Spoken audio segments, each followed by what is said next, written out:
Okay, or we're going to try. All right. Looks like everything went on. At least we're turned on. So we'll see if it shows up on YouTube. Oh, I'm turned on. You're turned on. So, Because you're talking we're about like gear. 5 That's all it seconds is. in, and I just made this video something completely Right. different. So let's see. We got one channel I think we're up on, and 2 channels. Let's see. We are up on 2 channels. Hey everybody, welcome to a live stream here on 2 of our YouTube channels, both home recording made easy, mixing music analog. And why are we doing that, you ask? That's a great question. The reason why we're doing that is because a lot of the topic we're going to talk about tonight is something that really applies to both of my audiences, and I'm sure Charlie's as well, because I get asked about it literally on a daily basis about Dolby Atmos. So we figured, why not kill 2 birds with 1 stone? So regardless of what channel you're watching this on, if you're not subscribed to this YouTube channel or the other YouTube channel, you ought to be subscribed to both. So help out Uncle Dave. Make sure you subscribe to both channels, and then go out to Ultimate Studios Inc. and subscribe to his channel as well. And speaking of Ultimate Studios Inc., my special guest tonight and buddy and pal, you've seen him here before, is Charlie from Ultimate Studios Inc. What's happening? Huh?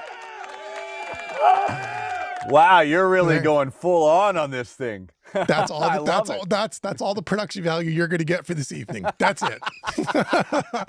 So Charlie, welcome back to the channel, and good to see you. Good to see you as well. We have a lot to talk about as usual, we've been chatting it up since your Naam appearance a couple of weeks back. We've been chatting it up on the iMessage, and we thought it's time to bring you back on the channel and talk about stuff you saw at Naam, and then primarily around Dolby and what the big hype is, and is there a big hype, and are we gonna have the same opinions as all the other YouTubers? My guess is probably not, but we're gonna see.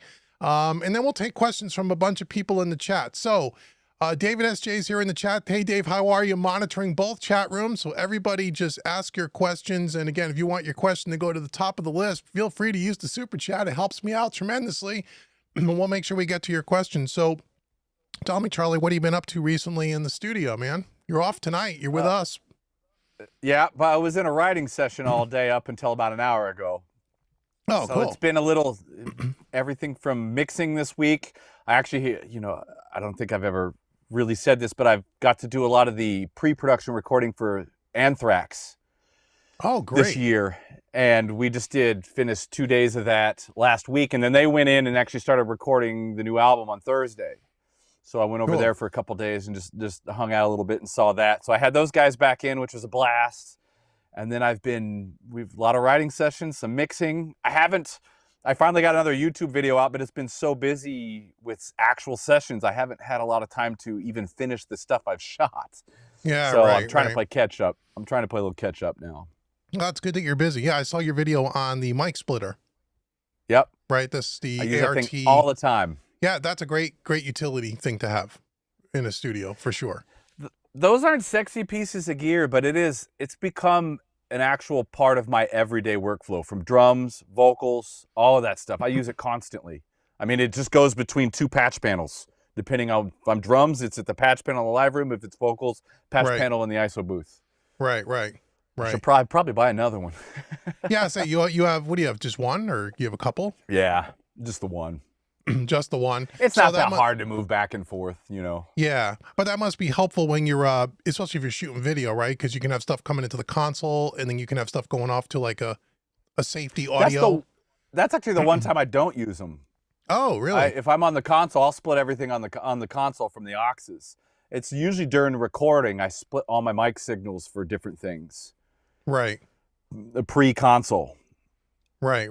So it's all coming in already split. That's how I use them most of the time. Very cool. If I'm going off the console, I'll just use my aux sense. Got it. So any other new pieces of gear since the last time we spoke on the channel together? No, I'm kind of there's some relatively new. I got to look. You'd think I'd know because I've been using it every day. I've been getting to know there's a few guitar pedals that we got now a couple months ago from Zounds that we've been getting to know, and I've been using a lot of the Space Echo, the RE202. They did a fantastic job with this pedal. Really? I mean, I'm using it on all sorts of stuff, and actually I'll have a video coming out with that soon.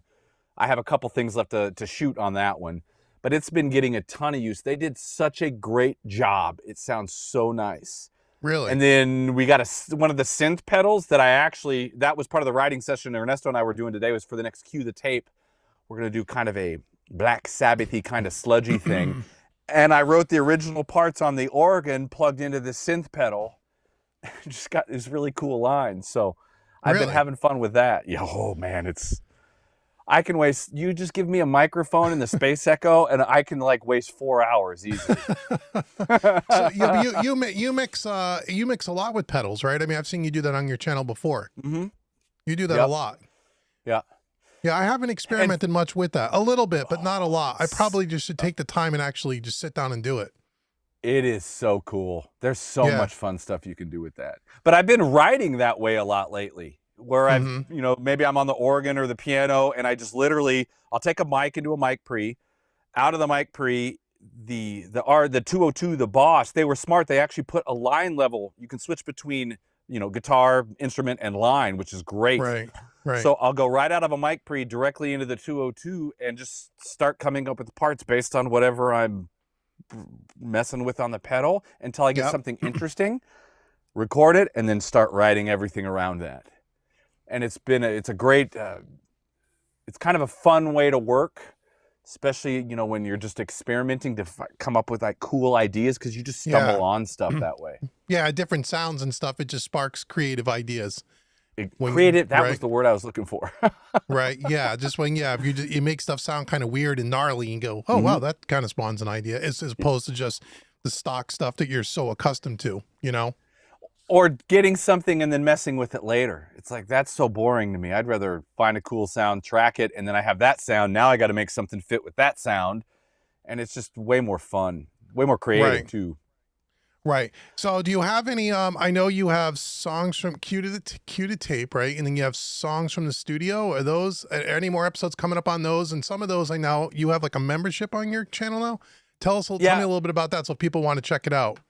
The membership is, and I have a handful of videos ready to go for that too. I just need to finish. There's going to be some extra behind the scenes stuff that's going to be on the membership side of stuff.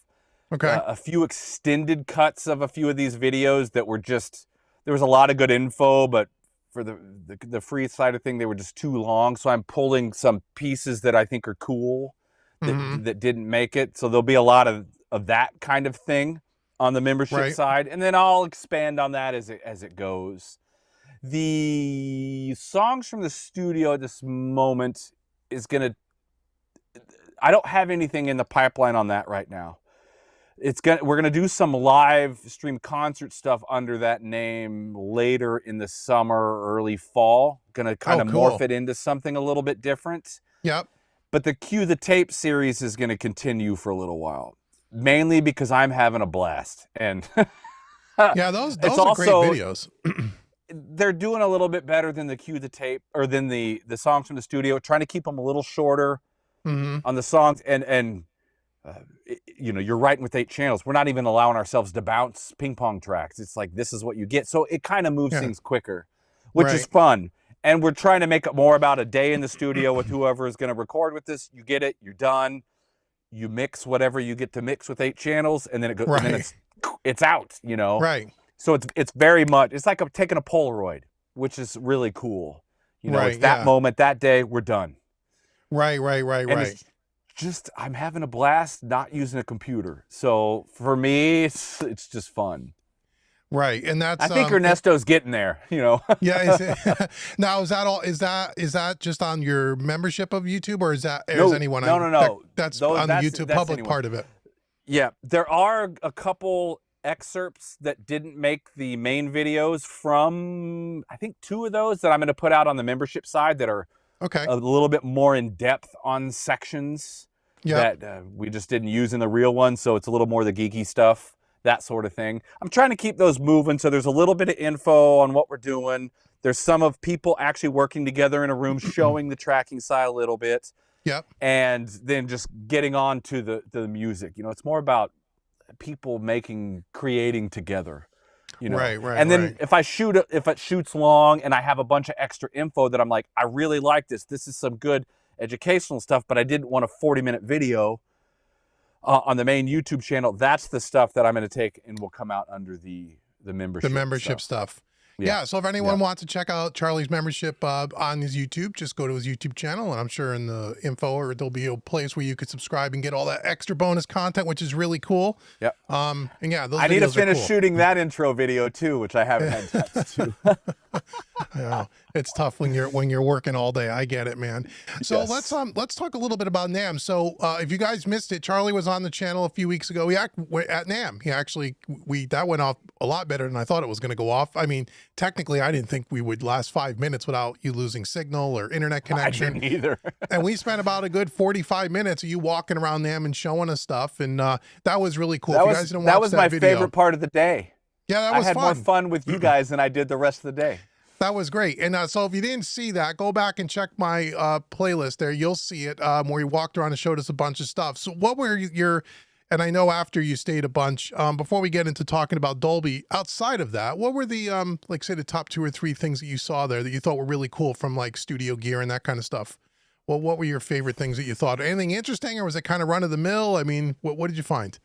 I mean, honestly, nothing really jumped out at me. It was small. There was a lot less stuff to look at, period.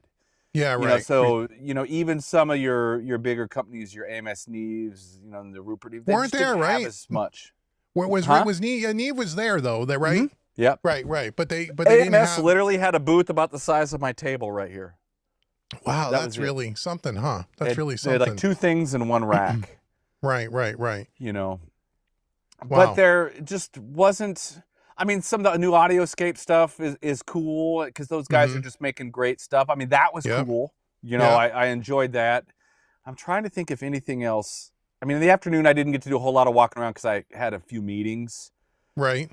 I went to the other building again for a minute, and I didn't, the company that I get my chairs from had some new furniture out, which I thought was cool that I may actually replace this desk with one of theirs. And I was like, okay, I like that. So that was cool. Right. Wavebone, they make really, really good stuff for, the home studios especially. But gear-wise, no, nothing really. There was a lot of the same. Or variations the same, Which is, fine. It's fun to go see that stuff and be able to get your hands on things sometimes. Just that aspect of it is kind of cool. Right. But it was so much smaller given the time of year, what's happened over the last 2 years. I don't think Naam has really caught on to the fact that they need to evolve.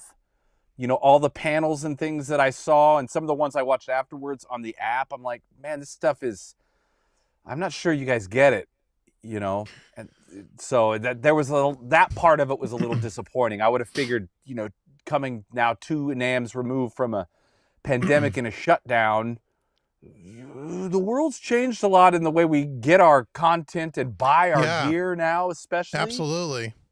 That I just don't feel like they're catching on. Yeah, I heard think some other YouTubers that are really, heavy into the content. That the one thing they were really disappointed about in Naam, where they haven't evolved, is they're really not set up for content creators.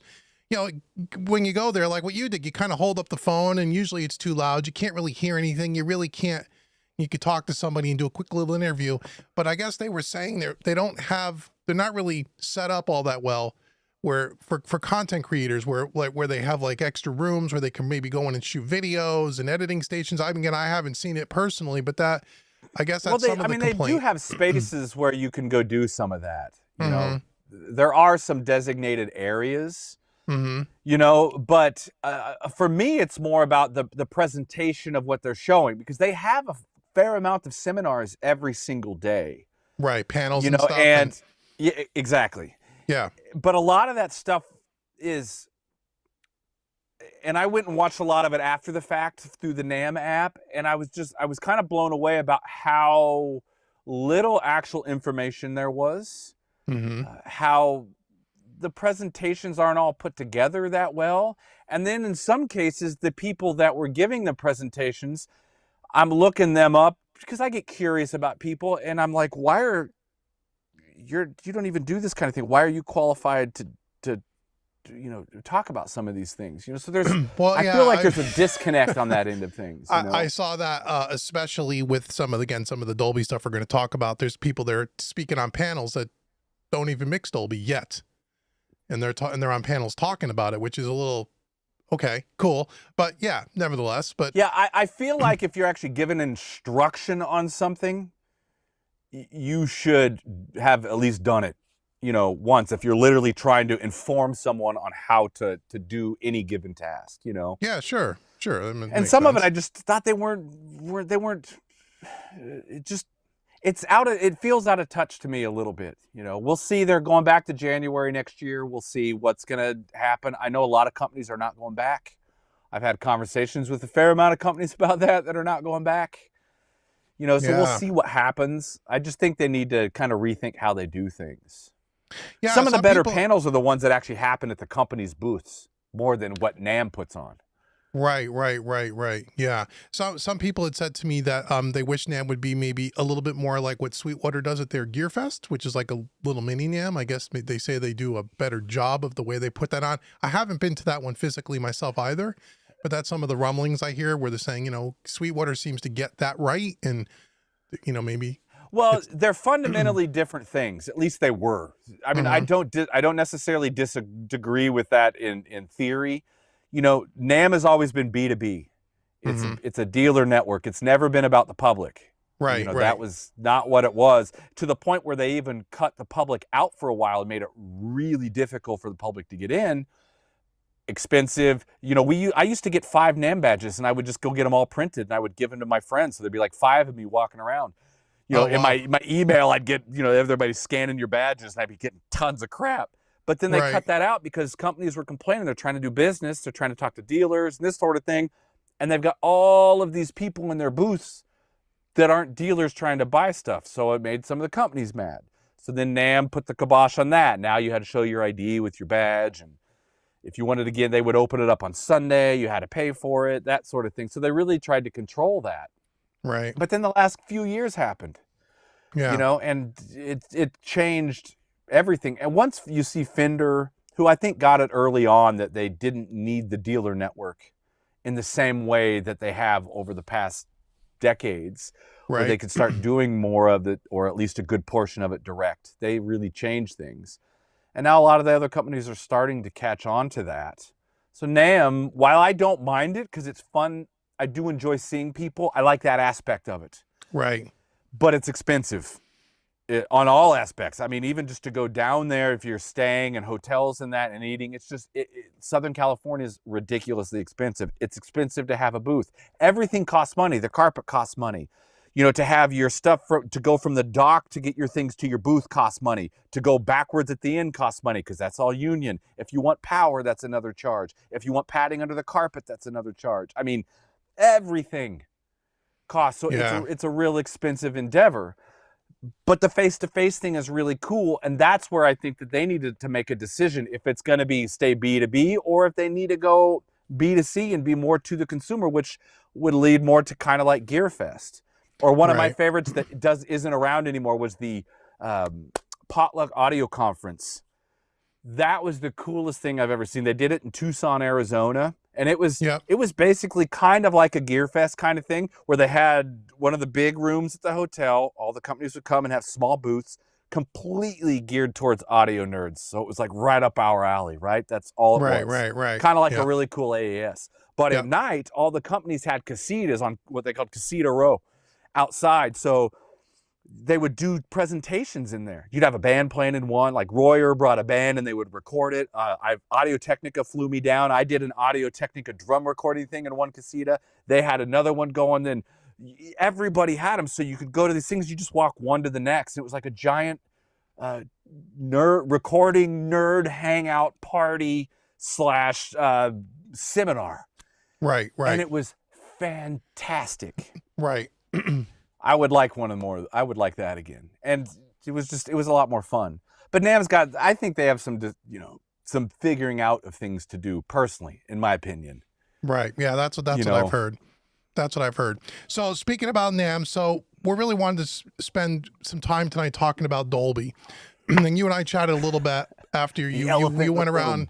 Yeah, you saw some of the stuff going on there at Naam. So give me a little insight about what did you see there? I think you went to a couple of Dolby rooms and you listened to some stuff. And Yeah. what was your Well, take? I mean, what is your? I mean, I know the hype is out there, but what's kind of going on? What was your take there at Naam about Dolby and how it was kind of rubbing people and you were talking to people, and what is your kind of feeling of what's going on there?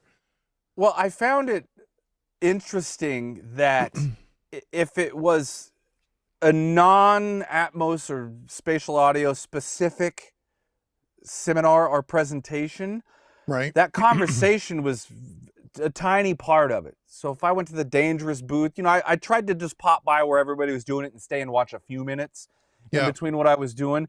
And I'm walking around and I noticed that a lot of the questions that were coming up weren't about Dolby and Atmos or spatial audio or the Sony 360 or any of that. It was a lot of the same old stuff. How do you use a clipper on your mix bus? What's your mix bus chain? I mean, mix bus is still probably the biggest Yeah, everyone. conversation.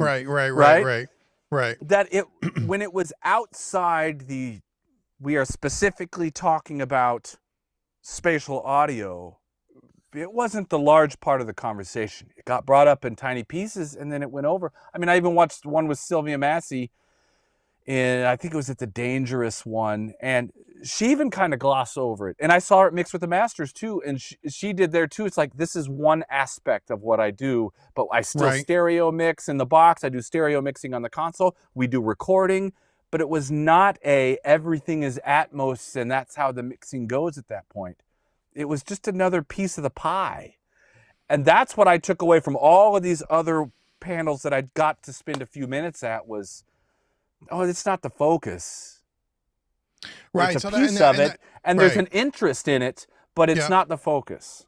Right. And that's interesting because if you were to just watch YouTube, like we've talked about, you would think that Atmos is, we're here. And it's the second coming of we're not even close to here. We're not. We're going to talk about why we think that might be, and that's why I wanted to ask you what you were hearing at NAMM, because as we were saying, the YouTube hype machine is out. The manufacturers have got a lot of YouTubers in their pocket, sponsoring a lot of videos. Not only sponsoring videos, filling up studios with Atmos appropriate gear. So, they're so it looks like every Atmos is that's the only thing you should be worried about now. And that's one of the things we wanted to kind of talk about. We got one super chat here from Legally Blind Jedi. Love the name. Thank you so much. And he asks us, was he in Rogue One?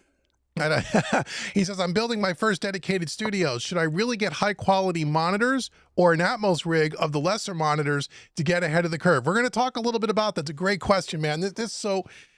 We might as well jump into this. And guys, ask the questions. I'll try to keep my eye on it, and we'll try to answer as many as I can. Again, if you throw in the super chat, you'll be sure to get to the top of the list. So here's the thing. And I've been doing a lot of YouTube watching, a lot of reading, a lot of checking out gear. What does it cost? Different setups people have.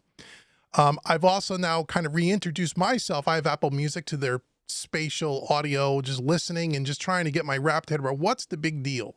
Because up until this point, I haven't been overly impressed with any of it. But here's the thing here's my thing. I wonder what your thoughts are, Charlie. My biggest thing with Atmos is that because, let's say it's 80% conservative of music listening public, listen to music on either headphones or earbuds, right?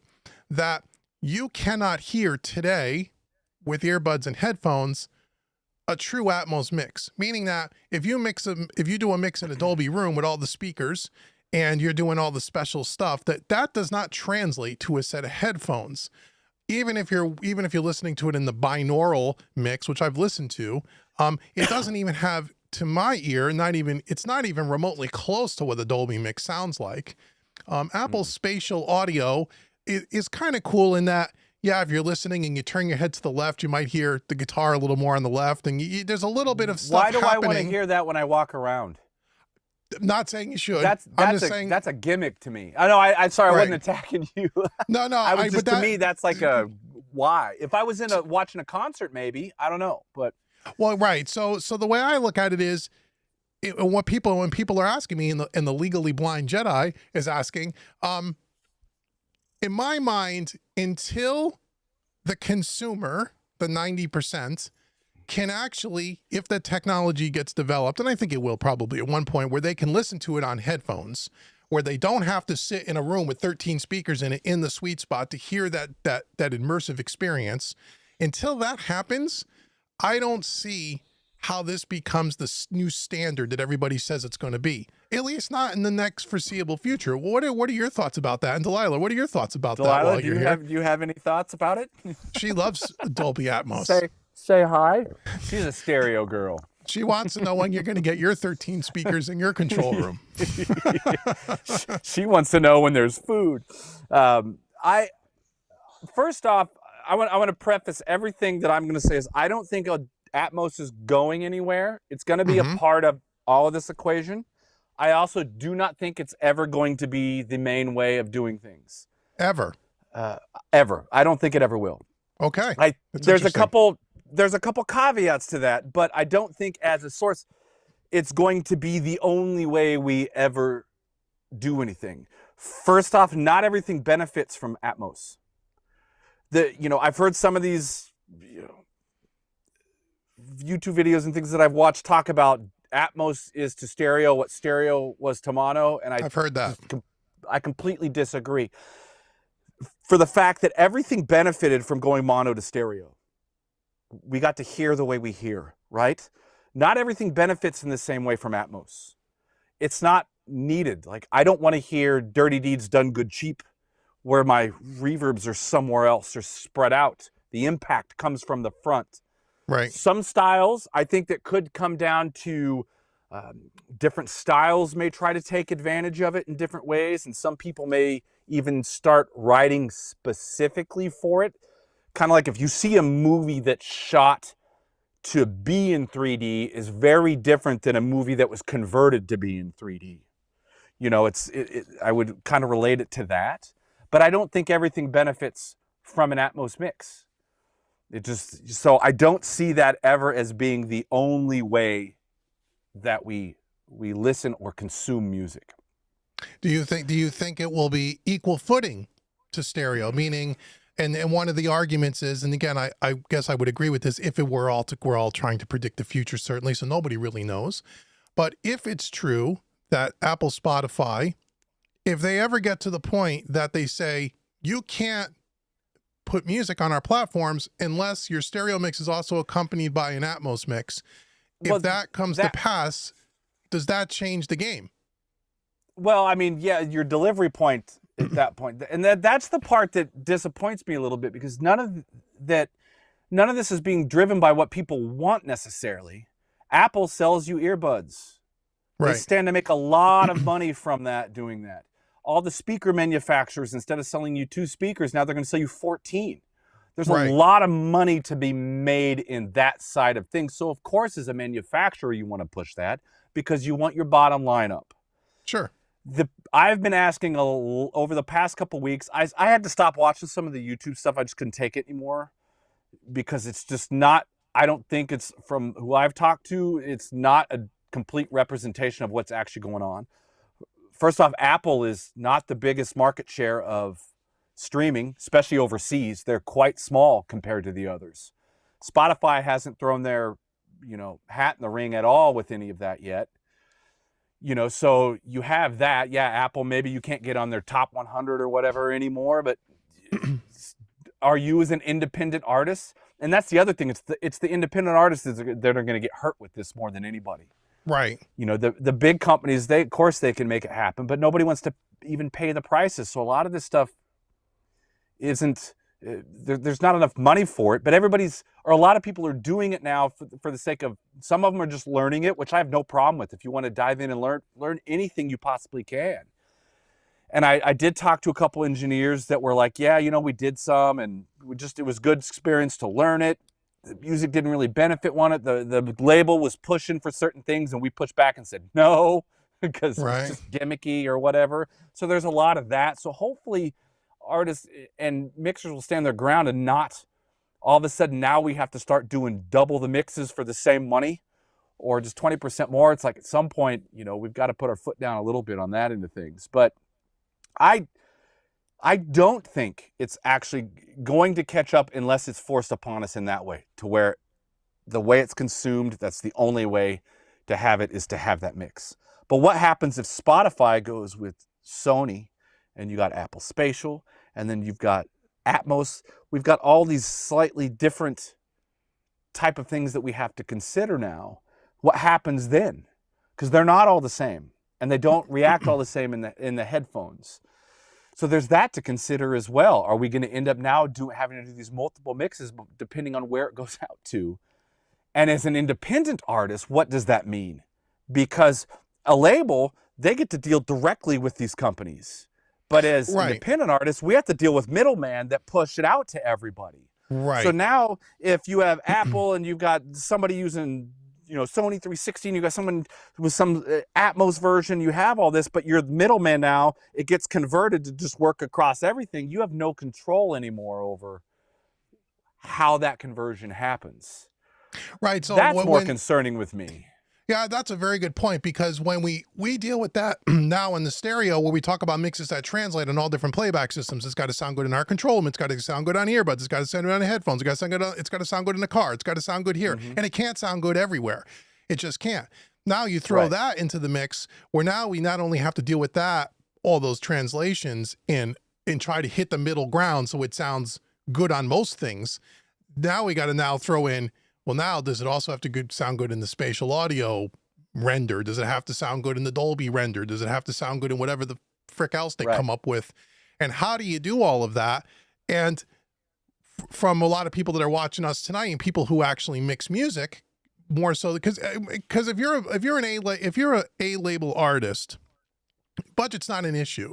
They're not squabbling over, we're going to pay whoever it is to do an extra, Andrew Sheps to pay an extra $200 to do the Atmos mix. That's not an issue. And those big studios already got the Atmos rooms. They're going to do those for those big artists. I think, like you were saying, for people like maybe yourself and myself and a lot of people watching tonight that are either working on their own stuff or they're just working with independent artists, people that are not signed, that don't have huge budgets to begin with, and just to get a regular mix costs them, they're stretching their budget.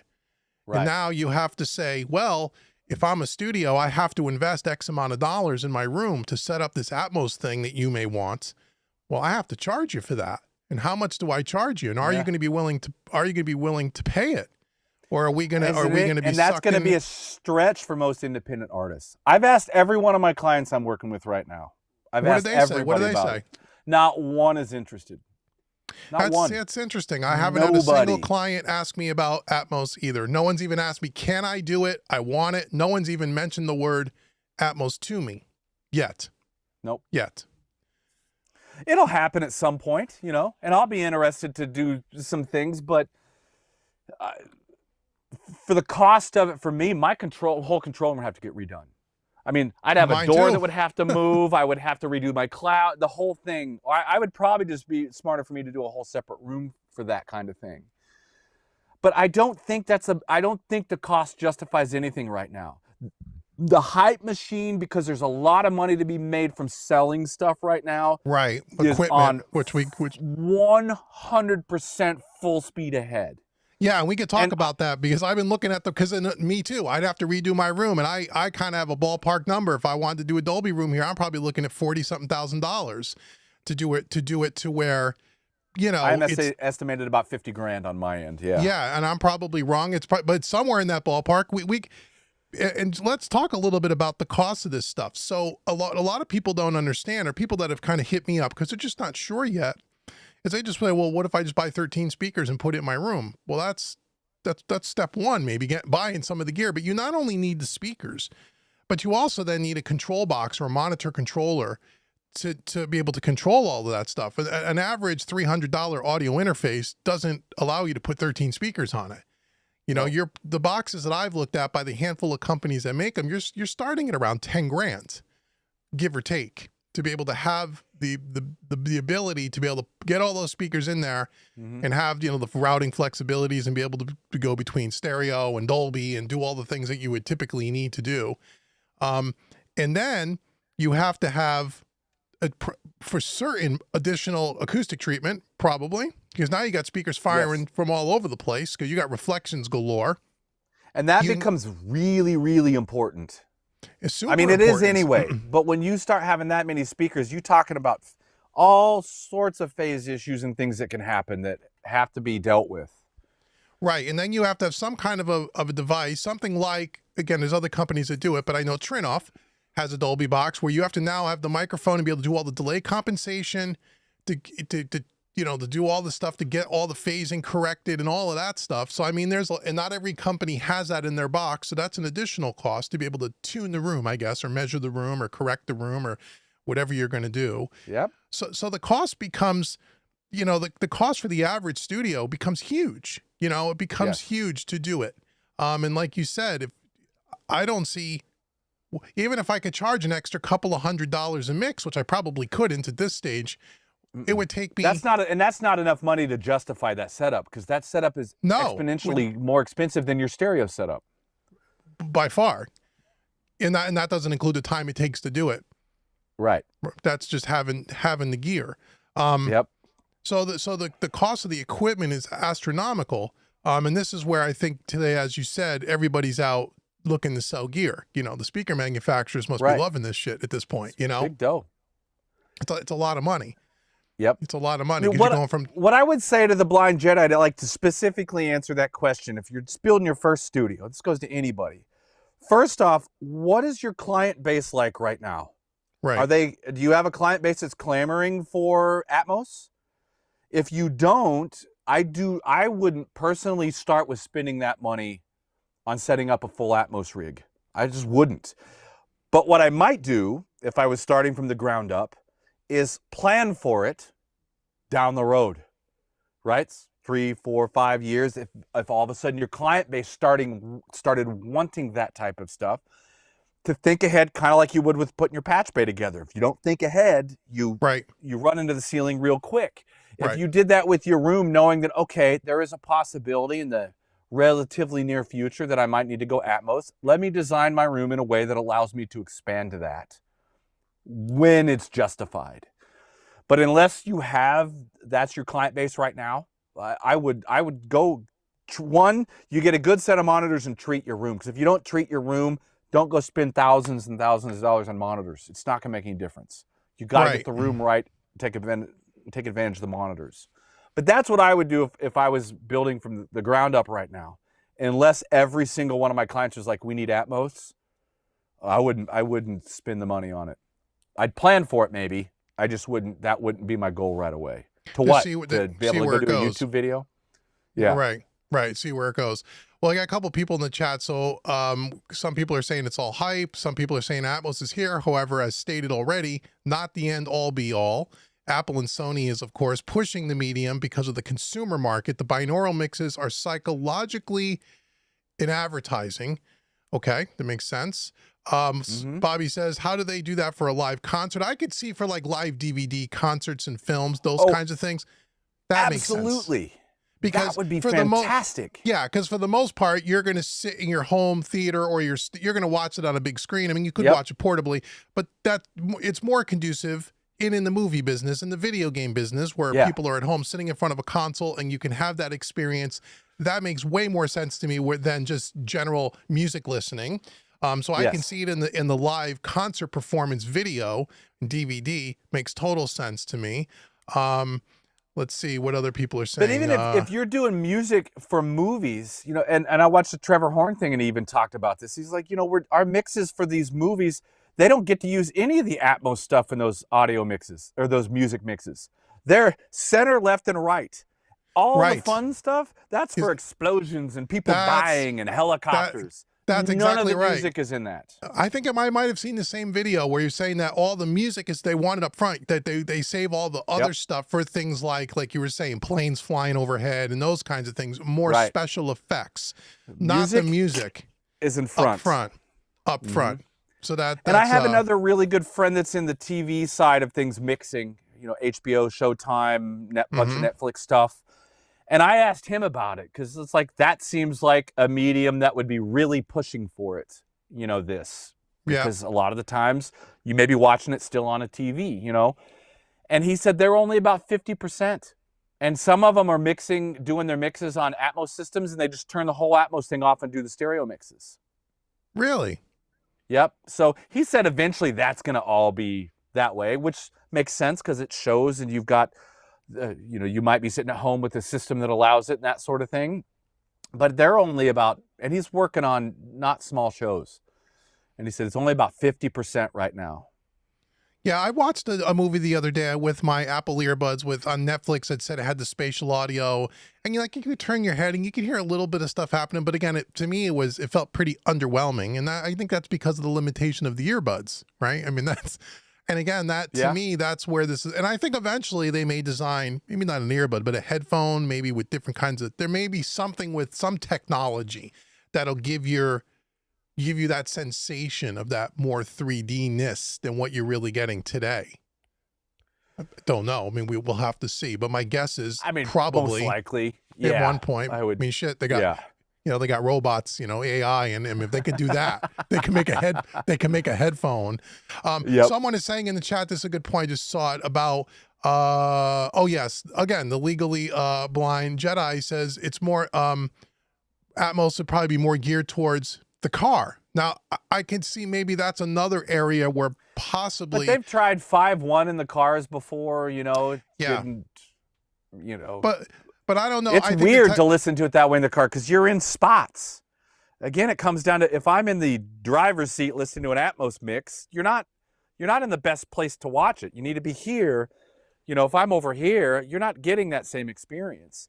But do you think they could with somehow... 5.1, they did things where it tried to adjust it all. I was just going to say, can they do that when you're, because they would probably focus it on the driver. That would be the seat you'd probably be focusing it on. It was weird. I mean, you heard the shift, and all of a sudden I'm like, there's a giant piece of glass in front of you that's reflecting speakers, and But maybe, of course they're going to try. I don't disagree with him on that. I think, of course, I think some cars already have that. Was it Tesla or somebody's already doing some of that in there? And everybody wants to have the, next best thing. So you're going to see that push everywhere. And do you think that's for that kind of thing? And is that I don't think it's a selling point for a car, though. No. So I thought if there was anywhere that it could maybe work, I thought, okay, well, at least in the car, you could put enough speakers around the listener. Mm-hmm. But again, I don't know from and again, you can delay things. And to me, that almost seems like that would be more easily fitted than a set of headphones. I mean, headphones right up against your left and right ears, but at least in the car, there's some sense of space, and people do spend a lot of time in the car. So I'm like, okay, maybe that kind of makes sense. I think the reason why the 5.1 thing didn't work, at least from what I've read, again, I don't know how true it is couple things. Back then, when that was all big and quad and all of that, you didn't have an internet with internet hype. You didn't have all the media marketing you have today, number one. Yep. Number two, in the 5.1 format, the way I understand it is if you were trying to listen to a 5.1 mix and you didn't have the proper speaker system, whatever speaker you didn't have, whatever information was in that speaker would be lost. Well, yeah, it didn't collapse. Early stuff didn't collapse well. Where they say, as in Dolby, that's not the case. If it was mixed on on 13 speakers and you only have 5 in your living room or whatever, that somehow it does some hocus pocus and you're not losing that information. If it maybe shifts and puts it in the appropriate speakers, with some kind of voodoo or whatever. So maybe because the technology is just better today, that's what maybe separates this from the 5.1 stuff, where back then the technology wasn't there, the internet wasn't here, the media hype wasn't there, Apple Music wasn't around, companies weren't putting probably billions of dollars at one point into this thing, streaming platforms didn't exist. It maybe was more of a novelty, or for more of the hi-fi aficionado. If you heard a good quad mix, some of that stuff sounded fantastic. Right. But if you were on a system that had it, but you had to be on a system that could do it. Right. Where I think this may be a little different because of just the times have changed, right? So it's possible. It's totally possible for sure. Yeah. Let's see what some other people are saying here.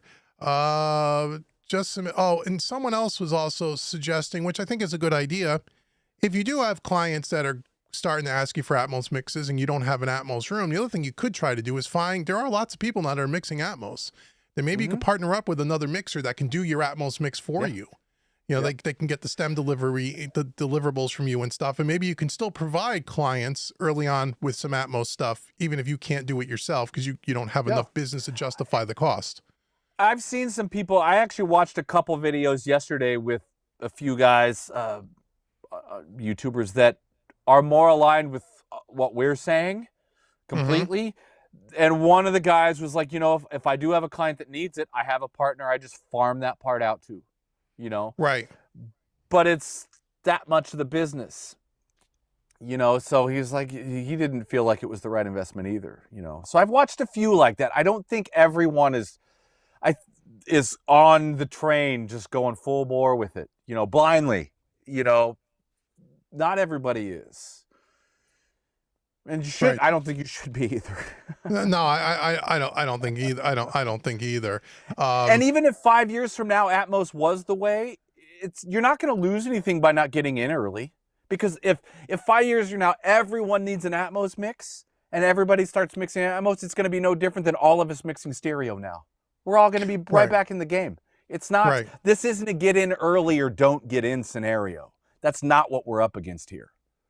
No, I don't think so, because I think if you also wait too, the cost of the technology and the manufacturer will produce gear that's a little bit more affordable. Like I said, you may not need to spend $10,000 on a box to plug your speakers into. My guess is within a couple of years, you'll be able to buy that box for a box like that for $2,500, you know?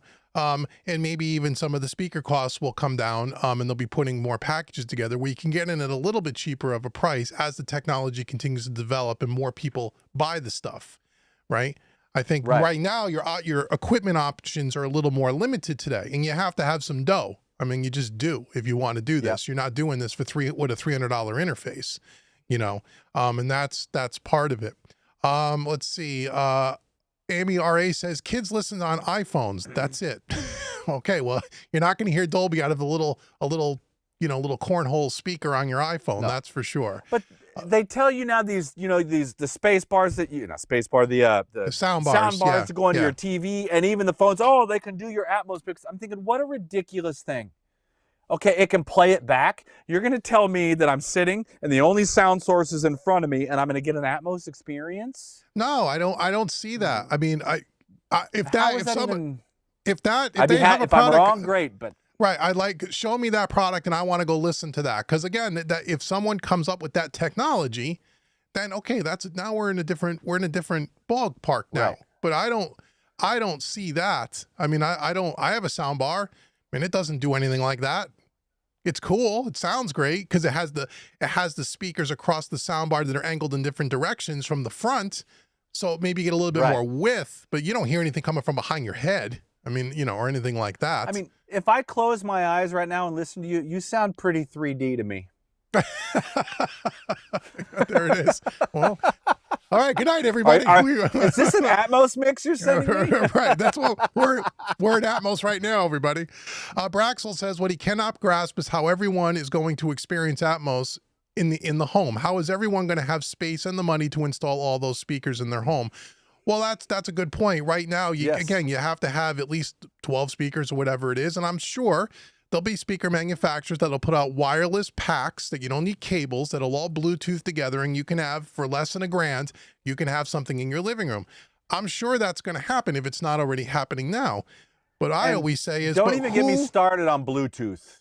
But even if they can nail that down and make it super affordable, I'm sure they will at one point. But what I always keep coming back to, when people listen to music, you know, if you're old enough, if you're over the age of 40 for sure, you remember a time where we used to have these big black things called vinyl records. Are you saying I'm over the age of 40? Yeah, right, you remember that, right? And you used to take the record and you used to sit in front of your stereo and you used to look at the liner notes and you used to read all the stuff, and it was a whole thing, an experience. You sat down and you listened to music. We didn't have the internet. We didn't have cell phones back then. There wasn't all the distractions.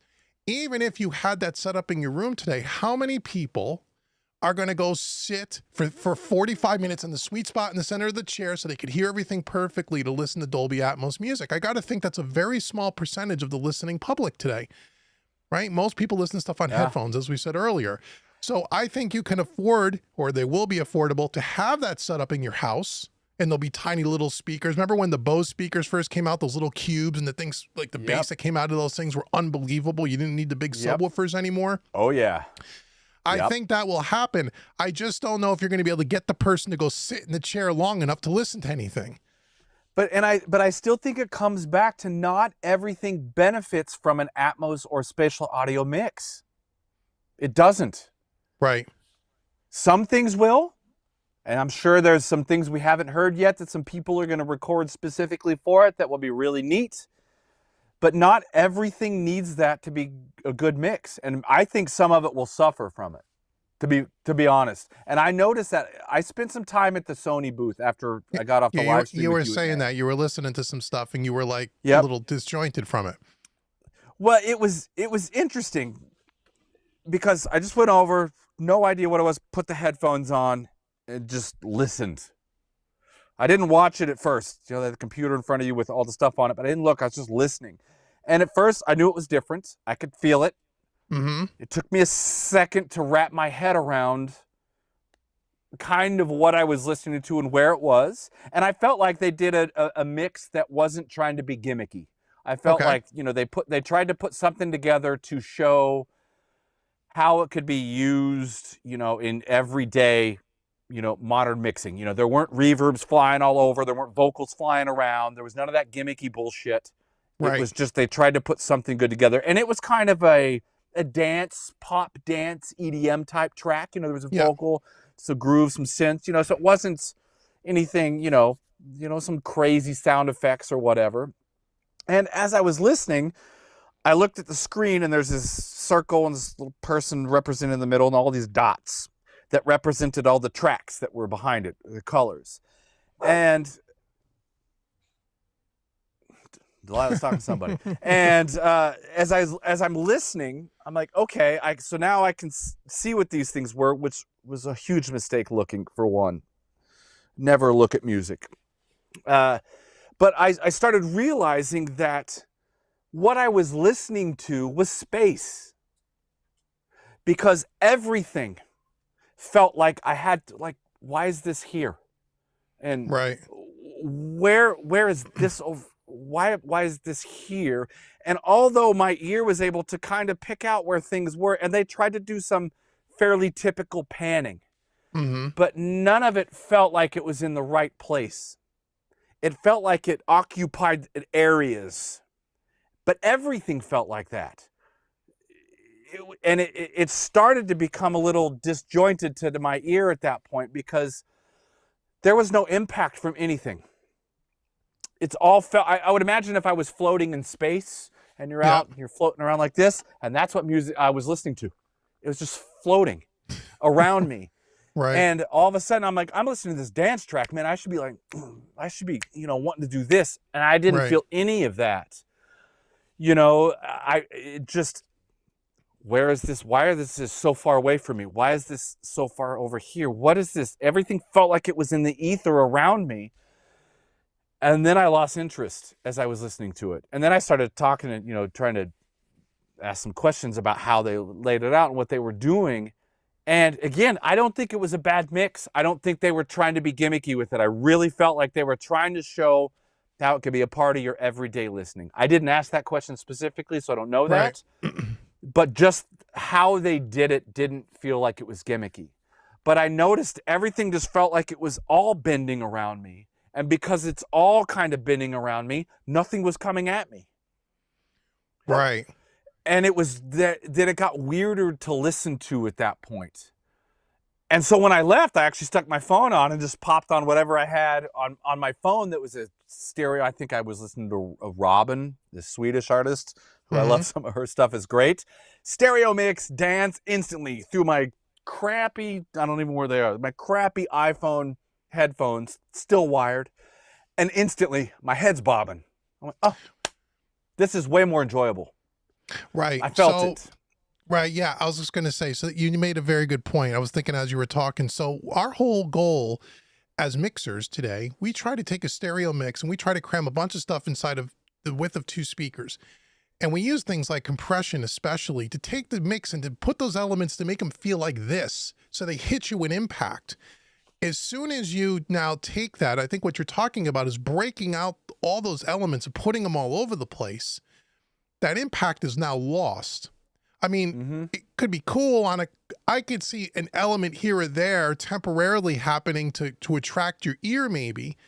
But if you pull everything that we've worked so hard to glue together and you're pulling it all apart, I could see where you, like you said, especially with like dance music or stuff with a big groove in it, that all that impact and the thing that hits you in the chest is lost. Is it not? It was gone. There was none. So it was only interesting at first because I was trying to figure out where stuff was, but that's when I realized I'm listening to space. I'm not listening to the music now.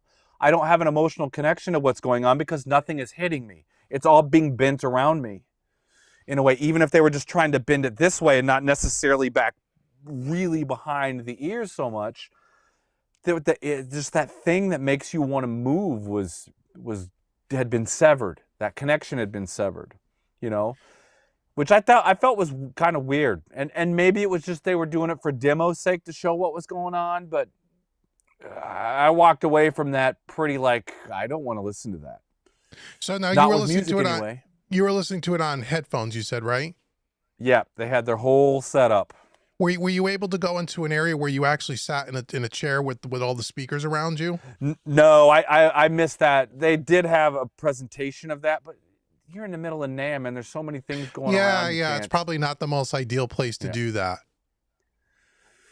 Yeah. But if I have to go sit in the middle of it again, I'd rather have a turntable with a really good set of speakers and put on some vinyl, crank it up. Right. That sound is amazing. Right. Yeah, right. So I think again, if you sat in that Dolby room and listened to it, it's probably cool. I mean, I heard a Dolby mix a while back. It was classical music, and I was sitting in the room, and it was interesting. See, now that might be a style that could benefit a little from it because so much classical music tries to use the room. Right, and because there was so many instruments going on that the way you broke them apart and where they were cleverly placing them, you were like, oh, it was kind of cool. But again, we were in a room that had, I mean, I don't know how many speakers were in this room. It was unbelievable. I mean, it was like, could have been $1 million room for all I know. But it was, I mean, you walked away and went, wow, that's really impressive. But I thought, well, how would I ever do that in my studio? I mean, you're not going to, how am I going to produce something like that? And again, how many listeners have the benefit of going to a space like that where you could hear something with that kind of impact? Because again, most people are not listening to stuff on those. You're not going to a Dolby room to listen to your music, right? Yep. And I'm always going to go back to not all music benefits from that kind of mix. Some will, some won't. And that's why I don't think it's ever going to be the only way of mixing or the only way of delivery. Right. No, I agree. So here's another thing that I wanted to talk about because we both are in the analog world with consoles. So a lot of the YouTube videos that I see, most of the people that talk about this stuff, at least from what I've seen, is that they all solely pretty much work in the box, right? So they're not working on a console. They may have a couple of pieces of outboard gear, but they are pretty much plug-in box mixers. So when you're talking about working in Dolby, from that aspect, it's easy. Everything's in the box. But when you want to now bring everything out to a console and run it to a bunch of outboard gear, how do we deal with that? Unless you have a console, like some of the new consoles that are coming out that are going to cost you $500,000 if you want to have all the Dolby crap built into the desk. But for regular folks that have analog desks like us, how do you suspect you would deal with it? Well, the boards that you and I have a bit of a limitation over some of the, like what Bob Clearmountain's using and what Chris Lord Alge is using, because they're 8-bus decks. Right? You don't have the floats, you don't have the certain things that they had in those older SSLs. And that was one thing that SSL did really good. And Neve did this on some of the 88R and some of that stuff as well, where you had a lot of options on how to send things to certain places. Right. And you could float stuff out of channels, you could send it, you had multiple bus outputs. There was a lot more output connections than what you and I have on our boards. So Bob, there's a good video with Bob. I'll see if I can go find it where he walks through a little bit of how he has his setup for Atmos mixing, and he doesn't think it's going to stick around. He doesn't. Bob Clearmountain you're talking about. Yeah. Right. Chris Lord Algie's doing it from the console as well. Yes. Well, he's not doing it from the console. What he's doing is, and he takes the stems. They do the Yes. stereo mixes. Right. They bounce all the stems out, and then they place the stems in place. Right. So they're doing like two separate mixes. Right. But he says that the stereo is the main focus.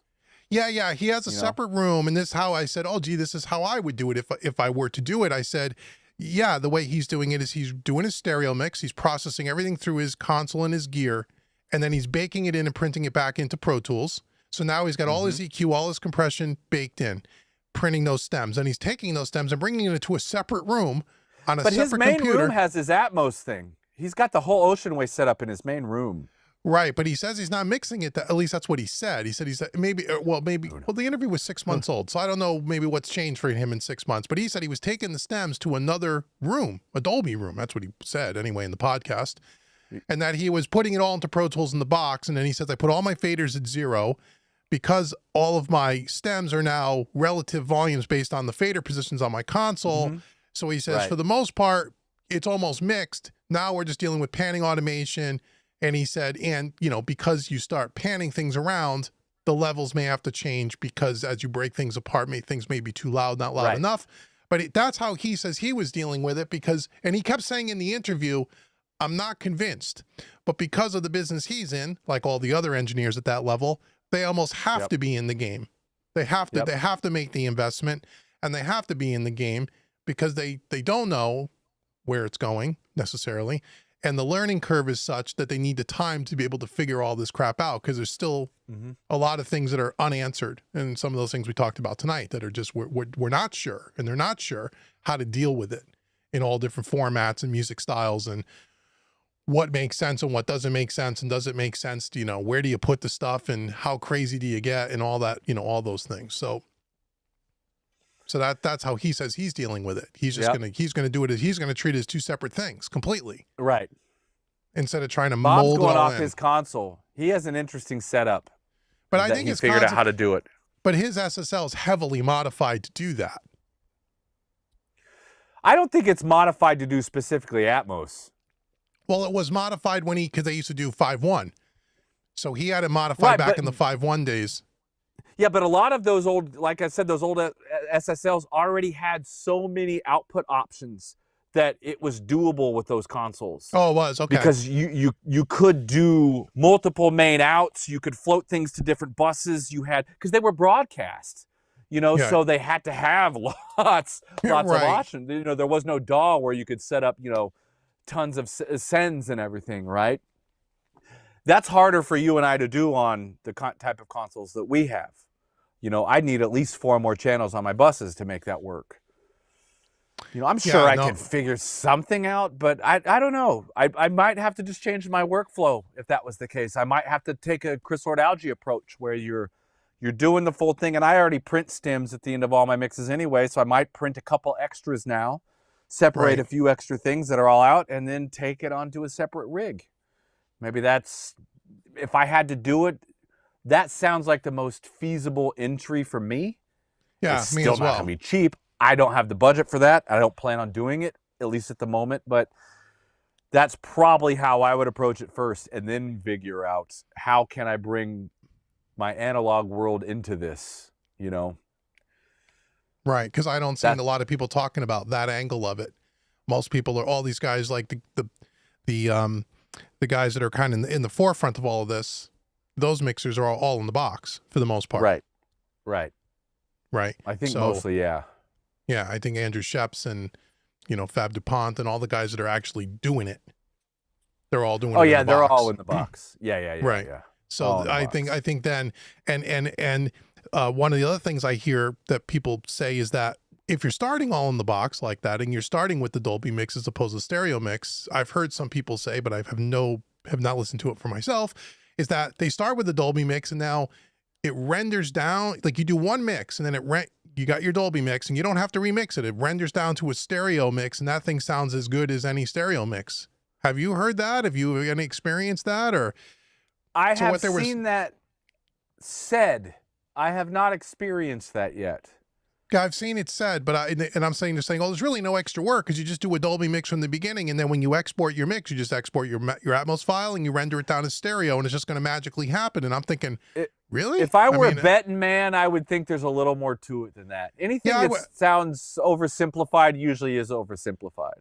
Yeah, and that's still, but even if it is, it still requires a good mix. The part of it is whether you're Atmos or stereo, you still have to know what you're doing. Oh, yeah. Just because all of a sudden you're in Atmos and it'll collapse to stereo, you have these magic things happen. Right. You know, I haven't experienced it yet, so until I experience that, I can't really say much. But I have seen that said, yes. But in my experience, nothing is that simple. Yeah, I don't think it's that simple. At least I have not experienced that, but I've heard that said on a few YouTube channels. You know, again, some of these, let's just call them sponsored YouTube videos where, you know, all the gear showing up, and these guys are going to be the earpieces for YouTube and the audio space, talking about how everyone needs to do Atmos and that you got to get in now, because if you don't, you're going to be left behind. Yeah. And there's you know, the hype thing is, there's a lot of influence there, a lot. And it's right now, it's all, I mean, you could say that everything is driven by money for the most part, but so much of it is driven by people wanting to sell you something right now, this instant. This is the way. Go do it if you're not doing it. And man, that's like it's almost being bullied. Right. Well, and again, that's the exact, we're going to turn to the chat here, guys, in a few minutes. So I know you guys are asking questions, but that's the reason, I think, for me, why we're even doing this tonight, is because that's the question. You know, if you watch YouTube and you watch all the YouTube videos, you would think, you have to get in on this now, and that you better get in on it now, because you're going to be left behind if you don't get in on it. And it is absolutely going to happen. And you're not going to be able to submit your music to a streaming platform unless you can do Atmos. And we're here saying, I think, at least in my opinion, I won't speak for Charlie, is that I don't think that's necessarily true. I think I don't either. If you had a crystal ball, in 5 years, will Atmos be more relevant than it is today? I think it will be. Do I think will it ever take over stereo mixes and be the king of mixing? I don't think anytime in the near future. I mean, who knows? 50 years from now, maybe, but I'm not worried about it then. I'm talking about in the next 5 years, 7 years. I don't think so. I don't either. Will there be a deliverable where you'll have to deliver an Atmos mix? Maybe. That is a maybe there will be. possibility. But I don't see that happening, at least in the next 2 years. So I think what we're trying to say is that understand that there is a hype machine out there, and it's really because it's, like we said earlier, the manufacturers are the ones that stand to make all the money here. They want to sell you control boxes and speakers, you know, and software. If you don't have a DAW that's, you know, like Cubase, where it's all built in, you have to buy extra plugins to even use the Dolby shit, Dolby Renderer and all these other things. That I don't think you really need to do that. I think that's what we're trying to say is, you know, take a step back and look at it realistically, and let's see where this thing plays out over the next 2 years. And then at that point, if 5 years from now everything has to be delivered that way because you didn't jump on it today, you're not going to be left behind. You just start doing it. Yeah, exactly. Right, that's just, that's why everybody's just take a deep breath. Right. Slow down. Because we'll look at who's pushing it. We'll also know more then. Well, there'll be maybe a more of a standard of what a Dolby mix should sound like and what some of the guidelines are and how you mix in that format. And by that point too, the technology will be as such as that the point of entry will be much more affordable than it is today. I would think. I got you. Yeah, right? I mean, that always goes down at some point, right? You know, the more the technology becomes available. Yeah. Okay, okay, guys, I know there's a shitload of comments. So if you guys have a specific question, I'm going to start towards the bottom, retype it. I'll try to get to it if you have one for me or Charlie or both, and we'll try to answer some questions for you guys if you guys have that stuff. If you have questions, if you have opinions, you can write that too. But let's start with, do you have a question for one of us? I mean, you could state your opinions on what you think, and we want to know what you think. Let's see. Kaiser says if you have a shitty stereo mix, Atmos won't fix that. And you need a good stereo mix for Atmos to work. Well, that goes without saying, right? So if you can't do a good stereo mix, forget Atmos, right? So you want to make sure that you're watching guys like me and Charlie and learning how to do a good stereo mix if you're still in that journey of learning the craft. Because if you're trying to get things to sound right out of 2 speakers, you know, when you put 13 speakers around you, it becomes that much more difficult. It's more than just let's pan stuff around and make it sound cool. There's a lot more to it than that, Right. Yeah, if the technology takes over in that way where you're just doing it because you can, that to me is the worst possible reason to be doing something for your clients. Right. You know, just because you can doesn't mean you should. It's still, music is emotion, and we should be trying to put emotion into things. And if that means something needs to be way back over here, great. But I'm going to go back to the same thing. Not everything benefits from an Atmos mix. And Right. Kaiser Sose is right. Juan says that I've tried a couple of binaural mixes in my ambient experimental music in Logic and Dolby Atmos, but I set out writing to, he said he set out writing to a particular end. I intended to do an Atmos mix. So that's a good point, Juan. So he was writing a song with the intent that it would be in Dolby. Maybe the way the music was crafted and the production and the way you were layering things or whatever you were doing, you were thinking about what you wanted the mix to be, as opposed to just taking a song and going back into some back catalog and just grabbing an old song and trying to convert it to Dolby. I think that's different. So if you're creating a song with a purpose, you're trying to write something purposely to take advantage of it. Of a format. You know, right. That's very different than a rock band trying to make the rock, you know, that's a style that could benefit from that. It's like even when I was at the Sony booth, if I was at a rave and I was, you know, on some I might have enjoyed that a lot. You know, it's a great mix. But right. Yeah, this is really cool. But I think if you're writing specifically for that, you might end up at a very different conclusion, you know? Right. Very, very true. And I think most people that, you know, he's talking about experimental instrumental music as opposed to just standard, you know, pop music, you know, that's a different type of thing. Brian says that he'll go back to Nuendo since it has Atmos built in if I'm forced. Well, Brian, every DAW is going to have Atmos built in the next 18 months, whether it becomes the industry standard or not. You can rest assured of that.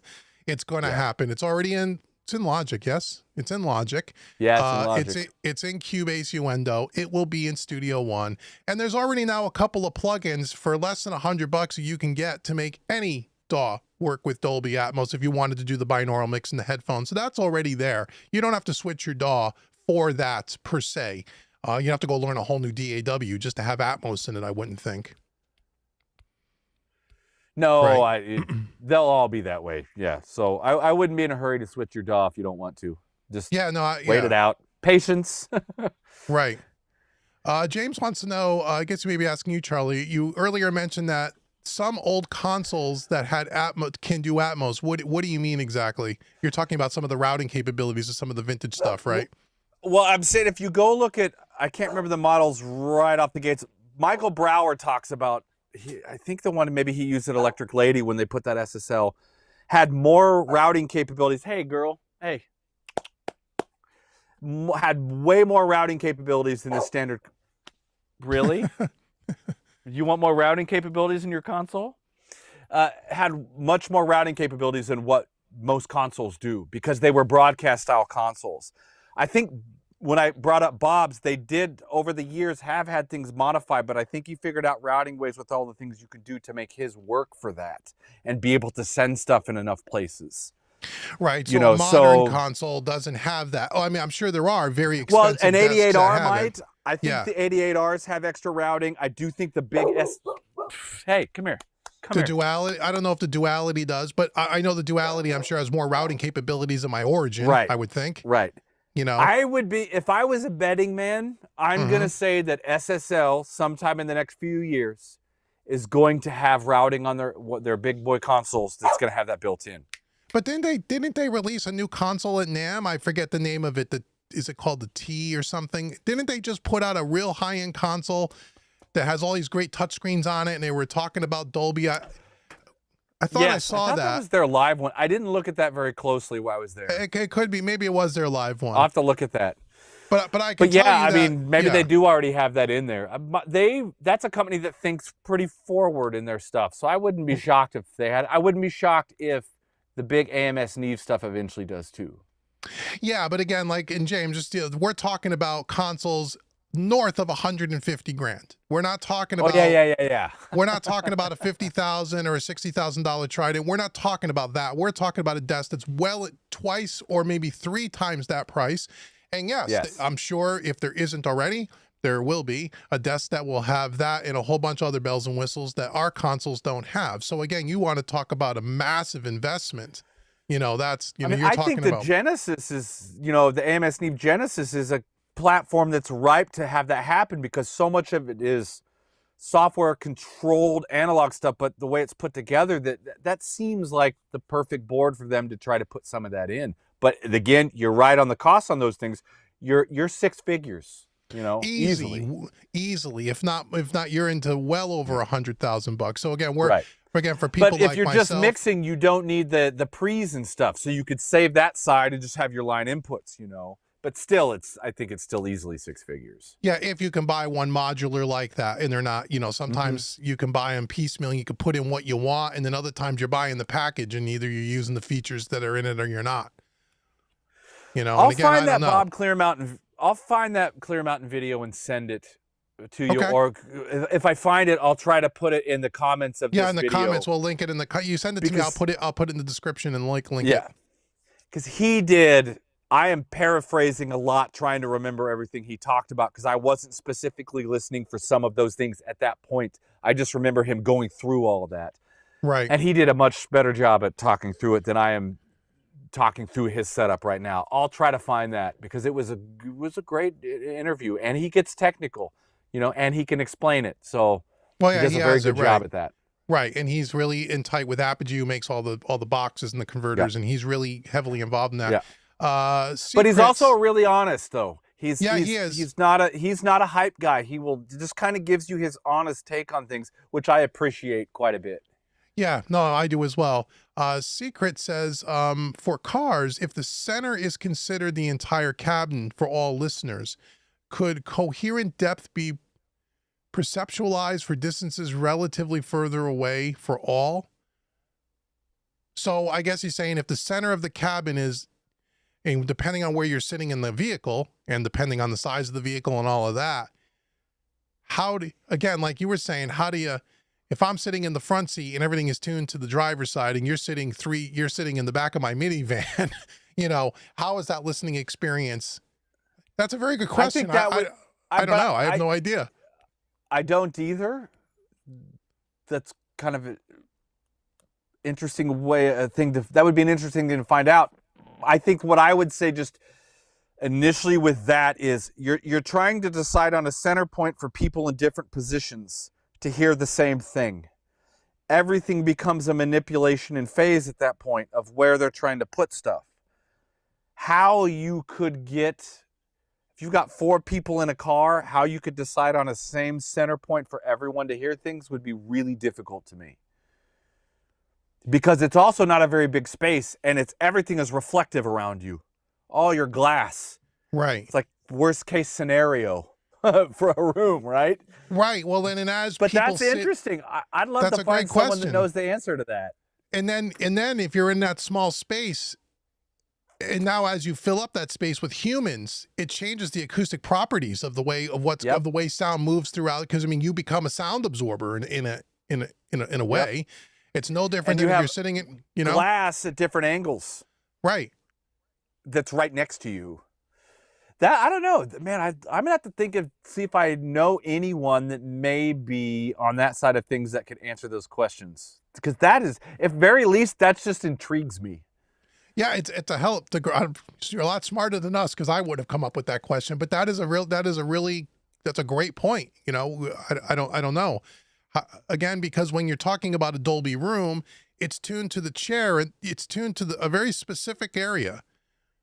So if you're sitting in that sweet spot that they got everything surrounded, so it sounds it's optimal in that sweet spot. As soon as you move out of that sweet spot, the sound changes. How could it not? Right. How's that any different from sitting in front of your? If I go to a movie that's Atmos, I make sure that I can get my seat that's pretty much in the center. Yeah, and if I can't, if it's too full, I don't go. I wait and go to a later one, whatever, to where I can get that experience. Right. That makes a lot of sense. The Eagles Rage says, though I'd like to add that those that jump into the pioneering of Atmos will be light years ahead of possibly gaining more revenue than the peers when this becomes more readily available. So I think what he's trying to say, if I'm not mistaken, is that guys that are getting in now are going to be ahead of the curve and going to have more opportunities to capture that revenue because they're going to be at the forefront than guys coming in behind. I don't necessarily. They will for a minute. Yeah, but I don't necessarily disagree with that. I don't disagree, but I also don't necessarily think that's the way it'll ultimately shake out. That may be the case in the beginning. But if it truly does all go that direction and all has to be there, all of a sudden everybody needs it, then your demand is higher. So the workforce is going to have to be bigger to meet that demand. Right. Which will maybe ultimately pull costs down, but costs are already ridiculously low. There's no money in the Atmos mixing right now, and supposedly everybody needs to be there now, right? That's what we're being told. And the money doesn't back that up because the labels aren't budgeting for it. Nobody's budgeting for those things right now. So, yeah, okay, maybe the beginning I could see that. Yeah, okay, you'll be ahead of the curve on the technology side knowing how to do it. I don't disagree with that, you know? Right. But that isn't necessarily something that's that hard to catch up on if you're good at what you do.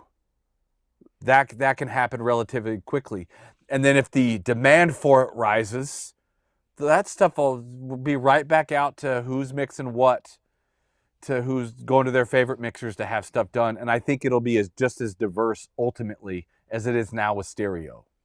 Yeah, I was going to say we're already dealing. Yeah, I think you're probably right. We're already dealing with that with stereo. If you're first to the party, I would agree that, like you said, maybe you get in on a little extra of that revenue and maybe a little bit more experience, and other people are paying a little bit more catch up. But what you're banking on, I think, the Eagles' rage is that you're banking on this is where it's all going, and you're taking you're getting in and saying this is where it's all going. You want to be in the forefront, and again, you might be right. I mean, but I don't know. I mean, if your clientele calls for it, go do it. Well, I mean, if my clientele called for it, my day would be a lot different. My conversation might be considerably different. I've said the same thing. I've said if I had my clients asking me for it, even if 50% of them were asking me for it, and I was losing or potentially losing jobs because of it, Uncle Dave would be a Dolby mixer at one point soon. But the fact of the matter is, at least where I sit, and I mix quite a bit, I haven't had one person ask me for it, and can I deliver it? And then, like we talked about earlier, how much? We don't even get to that part because I'm not even being asked for it. So that's not to say we won't be. I think we will be at one point. But is it going to be enough of a change to where we're going to have to conform to it in order to stay in business? Maybe at one point, but I don't see that happening soon. Yeah. I would agree with that. But who knows? I mean, I don't. How do we know? The thing is, none of it. The thing is, nobody knows. Not even the people right now pushing it like crazy. You know, they've got skin in the game because of product to sell. But that's failed many times in the past with different things that you thought. So there's no guarantee of that either. You know, on the movie side of things, yeah, it's not going anywhere. But, I mean, I have heard other unique uses of it. Which this one I thought was interesting. I was told this last week that Rammstein is apparently using that in their in-ear monitors. And I haven't been able to read more about it, so maybe somebody has, but I was told that by someone that knows that camp, and I thought that was an interesting use of it. Because if you ever had in-ear monitors on a stage, they can sound, even with good ones, they're not always the best sounding thing. So I'm like, that could be an interesting way to open up space just to be able to hear the stuff that's going on. That could be, now you're solving a problem, right? And maybe that is a solution for a problem. Now they had to completely, from what I'm told, again, I'm going to have to go, I did not have time to go do a bunch of research on that. And probably won't for a while because I don't know why I'd spend my time doing that at the moment. But it's an interesting use, if that is true. They had to upgrade a lot of their system to be able to do that in their monitoring. You know, it wasn't just all of a sudden like, flip a switch and we're in spatial audio in-ear mixes. But I thought that is an interesting solution to a common problem, which is getting good in-ear mixes on a stage in real time. Just I don't even mean great, like it's the most great experience. I just mean something that you can tolerate. Right. Yeah. No, I agree. That's not easy to do. No, because I've played live for years with in-ears, good in-ears, custom in-ears, and you're right. It could be challenging depending on the band and the music, to be able to hear everything and hear yourself the way you want. And I could see where that could help solve by moving things around. You get more clarity on things you want to hear. It may be a lower volume to be able to save more of your hearing. Right. That makes sense. Exactly. That makes sense to me. That's way different than well, we're trying to create this Atmos mix because the average music listening person listens to things on their earbuds. That's solving a specific problem for musicians. That makes sense to me. I mean, that's interesting. That's an interesting use of it.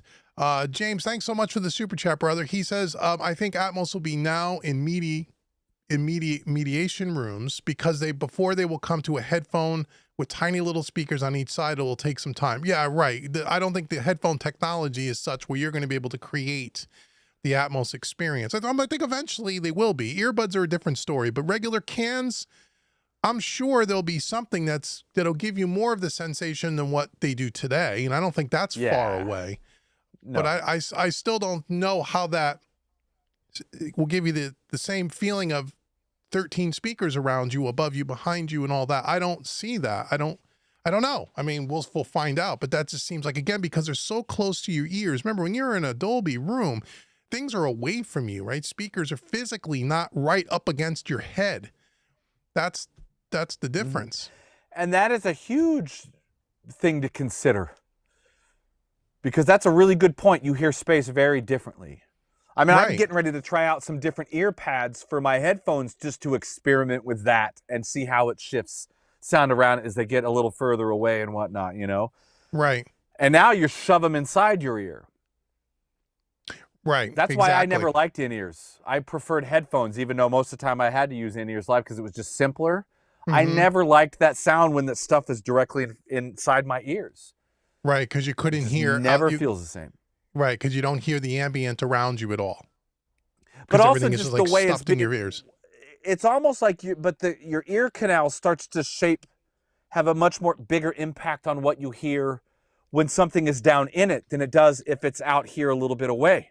Sure. Right? That makes sense, yeah. You know, so there's that part of it too. I personally, the expensive earbuds from Apple, the Pros or whatever the hell they are, I used them once and I went right back to my wired, but I didn't like the sound.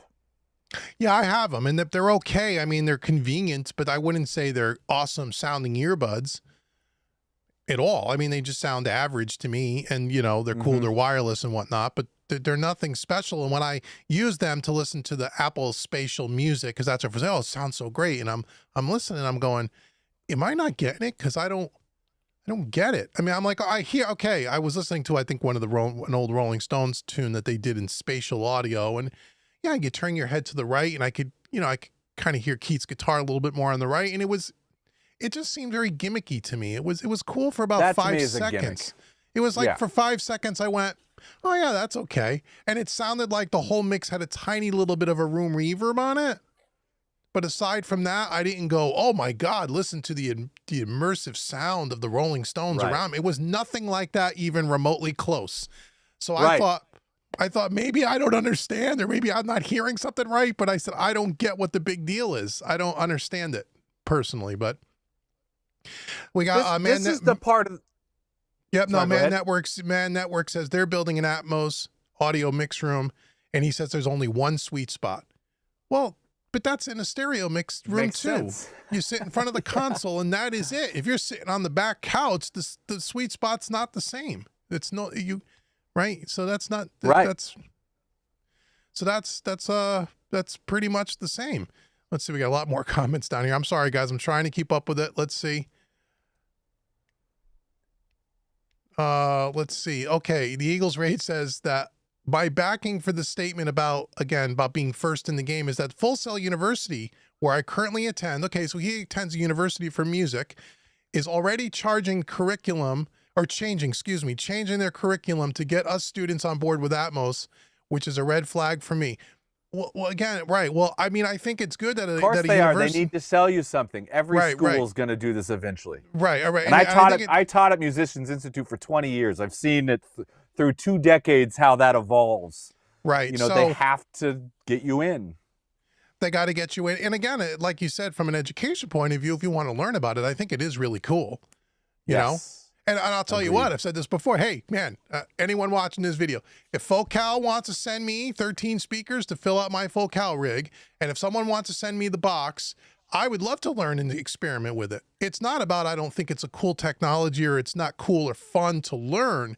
What we're talking about is from a business perspective to put my own money into that. The ROI on that is not even close to being there. So if you want to do it because you really want to learn it or you find it cool or it's a new way to experience mixing and music production and it inspires you, knock yourself out. Well, I think we're talking it a little bit more from the business end of it as people who do this for a living. Does it make sense to make that investment? But I hear what you're saying, Eagles Rage. I mean, I get it, and that's great. If your school's teaching you about it, I mean, that's cool too. You're getting a firsthand look at it. Let's see. And it's easier to, I think when you have any, this is one thing I saw happen in music production, some of the schools that were teaching it, is it gradually went away from actual music production and teaching just how to use a computer and a DAW and plugins, because it's way easier to put a bunch of stations in a room and walk people through stuff than it is to actually how to create music and deal and record it from the very beginning. And I've seen that happen. And I would assume that it's going to be the same thing with Atmos, all that you could do these stations and you can have a couple rooms in there and you can check them out. It's just, as an institution, it's easier to work that way than it is to really teach music production. Right. That makes... I know I've had people try to intern from a couple of these schools and it just doesn't... They have no clue. They know every key command in Pro Tools, but that ain't making music. No. Not when you're dealing with people. Right. Well, we talked about that, I think, on one of other live streams, learning how to manipulate and master your Pro Tools section, which is a necessity in the business day. You know, you got to know that stuff. But that's less important, though, than knowing how to deal with people. You don't need to be a Pro Tools master to be able to make good music. Right. Or a Logic master or whatever, you know. Right. No, exactly. That's one skill set that you need to have. Right. And then there's way more other skill sets that are going to either going to make a living in this business or you're not. But that's the easiest skill set to teach. Sure. For an institution, it's really easy to teach that. Right. Just put up a desk and an iMac and a mouse and you can teach. You don't need to fill a room up with a bunch of expensive gear and all that other stuff. Exactly. Braxel or says other people. Yeah, right. Braxel says that he heard that U2 is going to play at the new Sphere in Las Vegas and it'll be in Atmos. Yeah, I saw that. Netflix did was it Netflix or someone did a special on that where it's still in the construction phase, but they went in and showed this thing. And yeah, the thing looks like, I mean, it looks amazing. You know, I mean, I'm sure that there'll be facilities or, you know, something like that where you could go and experience a live concert in a Sphere type of environment in Atmos, and it's probably killer. I mean, I'm sure I will be interested to go hear that, actually. Yeah. I mean, that sounds cool as hell. I'm intrigued at how they can make that work. Right. Man Network says, for the record, I wouldn't be building an Atmos room if I didn't have sponsors footing the bill for all the monitoring hardware. Well, there you go. And you know what? And if you have a sponsor that's willing to do that and you're interested in the technology, by all means, I would do the same thing. If, you know, hey, I'm not, you know, but I'm also not, but I'm not gonna be sponsored where if someone wants to sponsor, I'm not gonna come on here and try to sell you and tell you need to buy this in order to be successful in the music business in the next 18 months, because I don't believe that's true. I think that's disingenuous. Right, but I do believe that it is a cool technology, and I think at one point maybe I would like to learn it because it just sounds cool, sounds like fun, and something else that we could do as creatives, and it's another way to deliver music. But I don't think it's going to take over and say, well, we're not going to do stuff in stereo anymore. We're going to do everything in Atmos, and that you need to do that or you can't make a living. I would love to mix a movie. I would love to mix something like get to work in Atmos with all of that stuff. That would be that sounds cool. That would rule. Or like even video games, video game music and stuff. That would be cool as well, where you're not just dealing with music, but then also sound effects and, you know, car crashes and all that stuff. But in those kind of things, the music doesn't get the spatial part of it. All the effects and everything does. Right. You know, if you're playing a video game, you don't need to hear the music bending back here. You need to hear the tank that's coming up and trying to run over you. Right. And that's cool. Know, that's yeah. And that's totally cool. Let's see. Sir Kid says, is Apple going to force that U2 experience on their users as well? I don't know. I don't know. Possibly. You know? Probably. You know, Probably. you'll wake up, you know, in a month or so, and all of a sudden there's going to be some U2 thing on your iPhone. Right. That's funny. That's funny. Holy crap. I wish you were my instructor. In the past month, I got, what he said, I got gigged for not knowing the key commands on my final. He was probably talking to you, Charlie. He says he didn't know the key commands. Mind you, I own and operate a studio myself. Absolutely love that statement. That's funny. So yeah, if you didn't know the key commands, you failed. You can't be working a studio. You don't know all your Pro Tools key commands. Game's over. Game's over. That's where we're at now. Go sell insurance. Yeah, right. So does anyone have any other questions? That's a weird, that's got to be a weird thing to actually run a studio and you're working and then you're taking a class and you have a working business, but you just failed a final in your class because you didn't know a key command. That has to just be the most, like, that would probably make my brain explode. Right. But wait, that key command hasn't hurt my business yet. Why am I, you know? Yeah. I feel for you. I feel for you. Yeah, you're paying for that. But hey, man, you know, going to school is okay too. There's nothing wrong with that. No, James says not at all. No, James says that there is one plugin by Plugin Alliance called Shep's Mono Upmix 1 to 3. Never heard of that. If you have a mono track and put it on a bus, does it move the track into a very interesting way like Atmos? Oh, you said it does move the track in a very interesting way. I've never heard of that plugin, but if you say it's there, I believe you. I'd have to try it. I don't know. You said, please check it out. Maybe one day I will. Again, I'm sure there's going to be some little quirky plugins that'll do weird things with Atmos at one point. Braxel says, I think Cole Caparoon is setting up Atmos in the studio with all Focal speakers. He sure is. He posted it on his Instagram, so he's upfront about it. Focal sent him a full pallet full of speakers. Great, man. I'm a Focal user, so anybody at Focal hears this and you want to send me that stuff, I will make as much content about Atmos as Mr. Caparoon. Caparoon is great. Go watch his channel. I'm sure he's going to have a wonderful time teaching you all about Atmos. Good for him, man. He said he wondered what the price tag on that was. I don't know. If anybody from Adam is watching, I'd take an Adam setup. Hey, if you want content created about Atmos and you want to help us get up and running, we would be part of the conversation. We're not down on the Atmos technology. All we're saying is that the thing for, you know, we're saying take a step back and let's look at it. But the thing for me with that angle is I'm not YouTube first. I run a business. Right. So like for me to get a bunch of stuff specifically to try to make the YouTube thing work, I'd have to take away from the actual running and working of my business to do it. Not that I wouldn't. I mean, I don't sleep anyway. All I do is try stuff out. But for me to do something like that, I wouldn't say no, but I would definitely have to figure out how to make it work around my actual working running business. Right. Well, see, because my business isn't pushed there yet. Right. So you and I are in a little bit different situation where you're more running a recording studio. I'm more 50-50 where half of my business is education. Right. So, and courses and training and also doing client work. I don't have people coming into my studio like you do. So for me, that would make more sense from an education point of view. I could see how it would build into my business model a little bit more because I wouldn't be worried about it as much saying, well, my next client that pays me to mix has to pay me for an Atmos mix because that's not where I would totally be. But again, even for me to do it from an education point of view, I even think about, well, okay, what revenue is going to be able to come from that? Is it going to be YouTube ad money? Not likely. I don't have 1 million subscribers on my channel, so no, I'll never get my money back. Here. I'll be in the grave before I ever get enough YouTube money to pay back for what I would have to put in to put Atmos in my room. Would I get some cool content out of it? Sure. Could I eventually develop some training courses to help my students? Sure. But it would take a long time to get the payback. So it would have to be, for me to do it, at least at this stage, it would have to be at least in parts working with a company that I already purchased all their products, like someone like a Focal or somewhere like a Trinoff, where it's like I already got money invested in your product.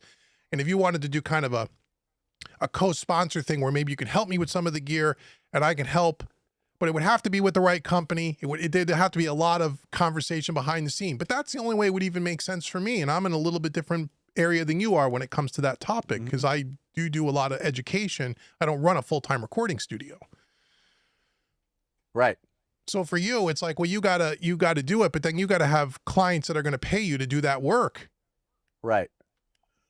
Otherwise, that's not where my money goes. It's not. It's right. It's not where your money goes. Let's see here. Anybody else? Anyone else? Let's see. You guys are all just chatting up.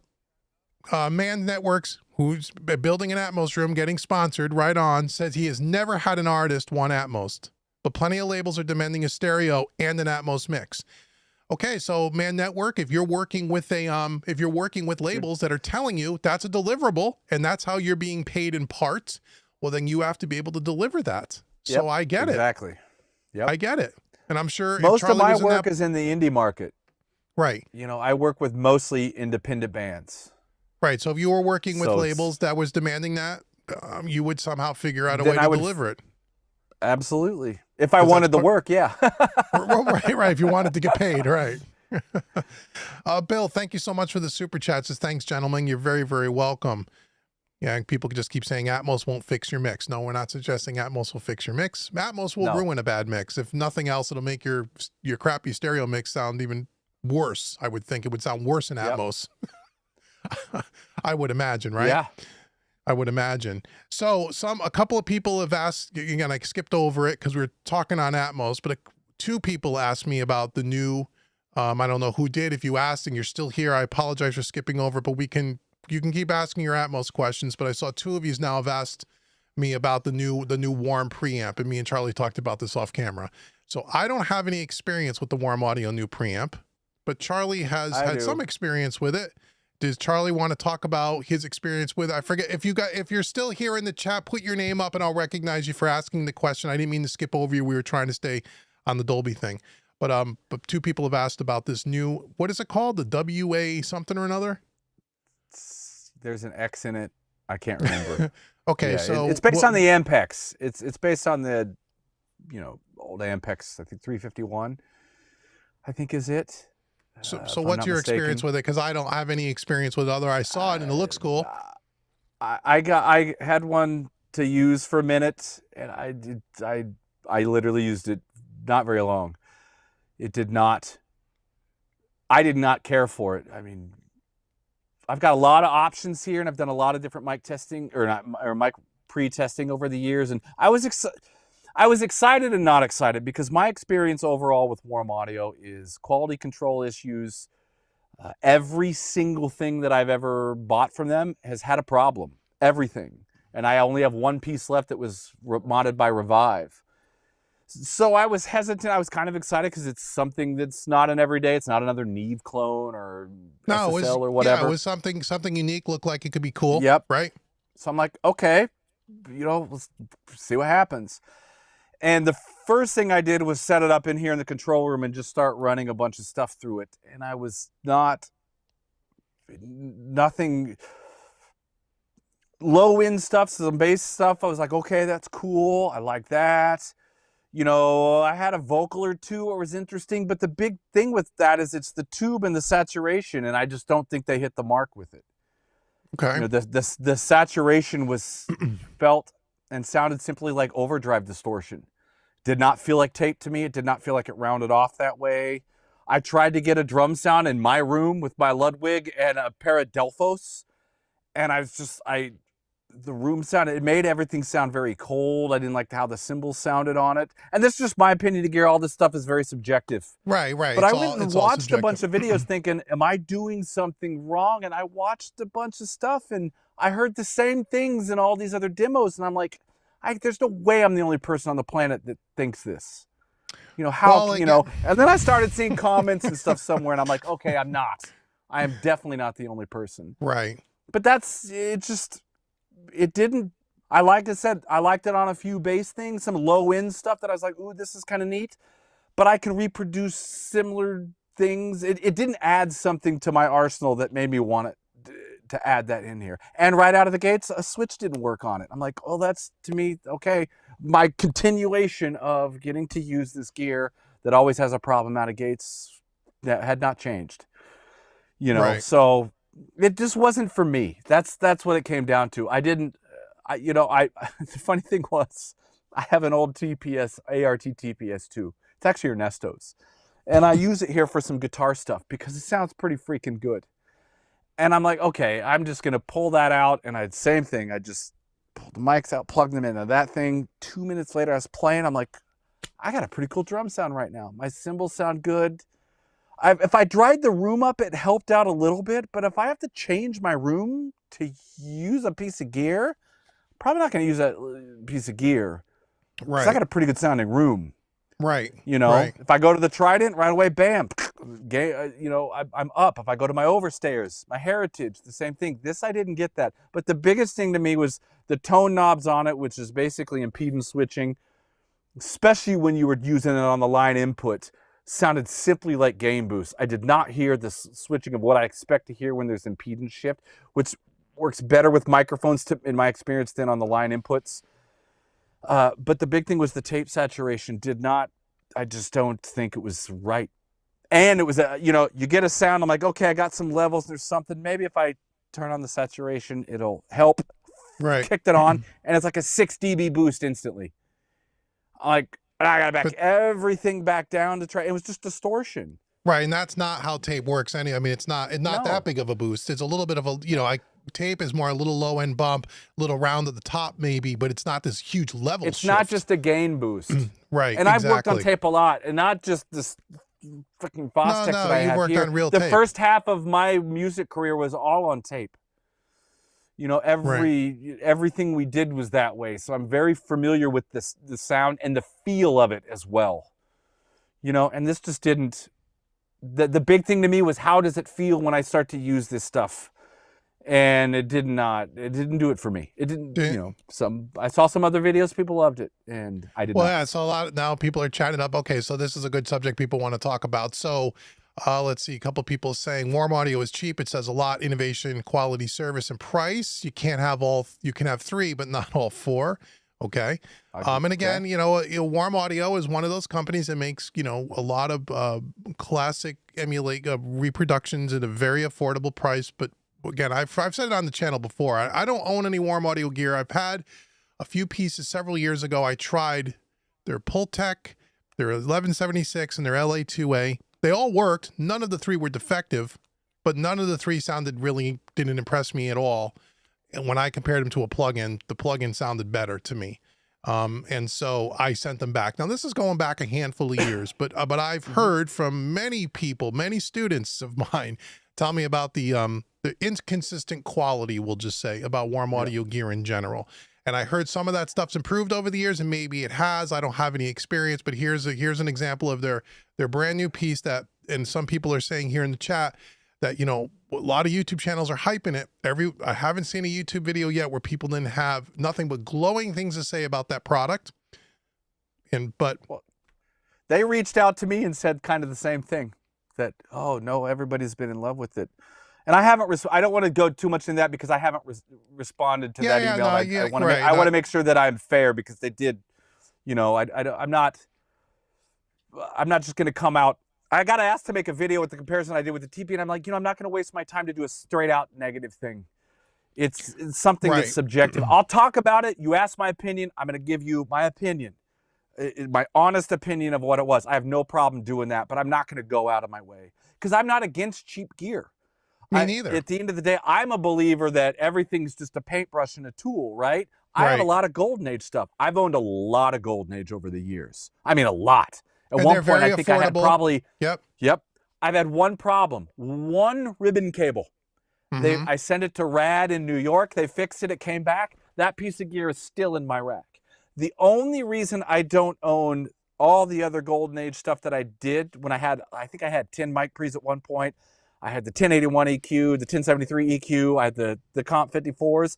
When I went to the console, my experience was going from racks of outboard gear to wiring a console was not so different than yours. Right. All of a sudden, I'm like, oh, crap, I need a lot of cables. This is going to cost a lot more money just to wire this that I didn't even think about. So I sold a lot of that stuff to help pay for that, and that was my Toft initially, and I went into getting that wired and then into the Trident. That's the only reason that I got rid of it, is I had to make a decision. I didn't have the money to just flat out and go buy all that cabling. So I went, okay, I'm getting this console that has all the pre's and EQs. I'm going to let this stuff go. Right. That's going to help me move in this direction. Yeah, But I kept the Comp 54s because I love the Comp 54s. And now I have 4 Comp 54s. I have a Comp 3A Junior that was on my mix all day yesterday on the snare. Actually, I replaced my SSL on the snare with it. And I will get one more of those. I have not had, and I know other people that have, because it's all budget gear. There's obviously places to have problems when things are getting put together at a price point. But I have never had those with Golden Age, and I've owned a ton of it.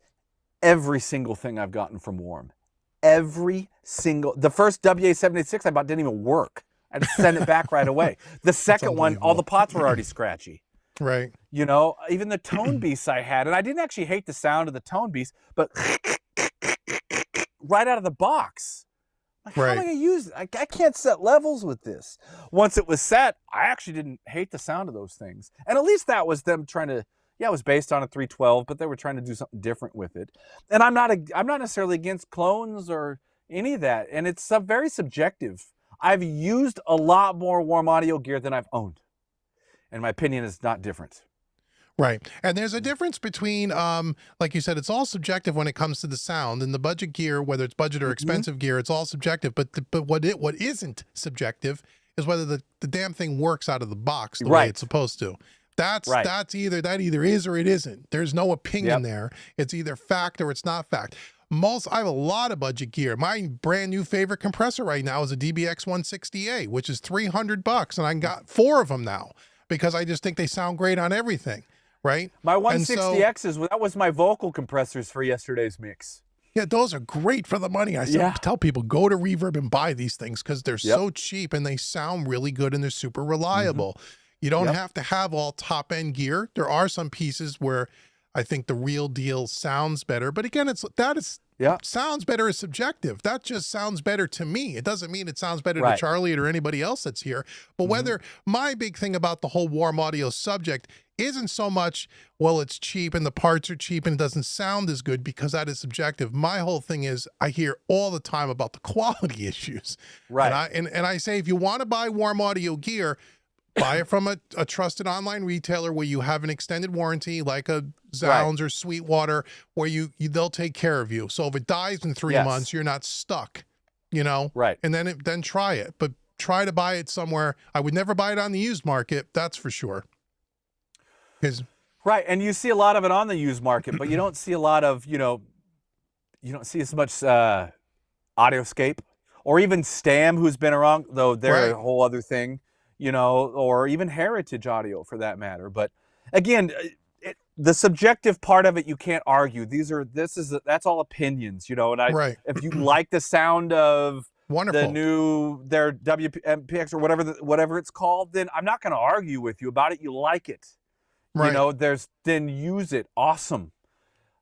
I didn't.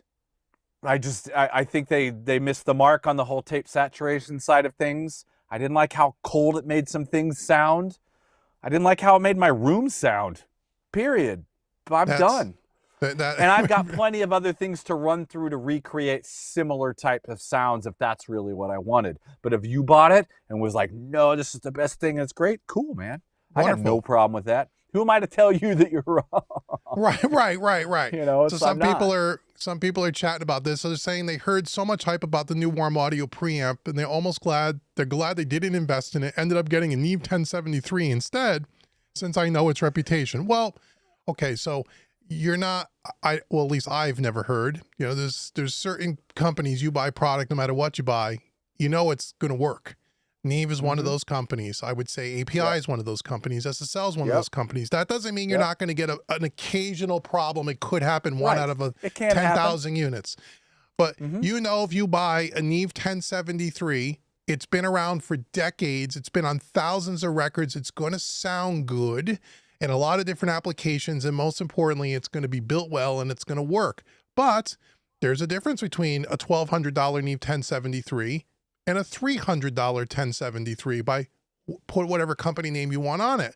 And usually something has to be sacrificed to make it at that price point. And it's typically maybe where it's made, part of it, and then maybe component choice or some build quality stuff. Well, on that note, there was a real interesting part of the conversation I had a couple weeks ago when Peterson Goodwin from DIYRE was on with us, because he was, and he didn't give any specifics of who it was, but a lot of these manufacturers, they can look up and they know where everybody's getting their stuff from. Sure. The price tag that is reflected on what you buy is not always completely an absolute reflection of the cost of the parts that went in to build that. Because even the big companies, the way he put it, and I thought this was a great way, because I think this could be any industry, is somewhere there's a bean counter who's looking at the bottom line of all this. Sure. And going, well, if we use that instead of that, we could save another 20%. And if it doesn't change it too much, we're going to use that. Right. And that happens with everybody, not just pro audio. So the new piece of gear you just bought may not necessarily have, and I'm just saying that because that's what we were just talking about. I don't know, because I've never gone and looked at an actual parts list, and probably won't, because I'd rather just go buy the Neve piece of gear and be happy. Right. But it's not a one-to-one, here's what the parts cost, here's what adds up to the actual cost to the consumer. Right. You know, so there's probably some of these pieces, and he was referencing what they make in the DIY world, right? Okay. Which is the cost of the parts that they put in are probably higher quality than definitely of your budget units that are definitely cutting corners, because they're selling you a kit that you can build, so their margin is a lot less. You know, their overhead on that stuff is a little bit less, so they can have a little bit better parts. They don't have to skimp on those because it's not coming at you. Makes sense. But I thought that was an interesting distinction. But I think when you do have something mass produced in the way, you know, whether it's a Warm, a Golden Age, a Heritage on their Elite stuff, or whoever else it is, there is always a price point that you're trying to hit. Sure. And when the price point is what comes before your ultimate outcome of the quality of the gear, you have to find ways to hit that price point. Something somewhere is getting the axe. Right. You know, and a lot of the times that's quality control. And the quality control could be directly related to the quality of the parts going in, the factory of where it's being manufactured. Right. The people building it. Right.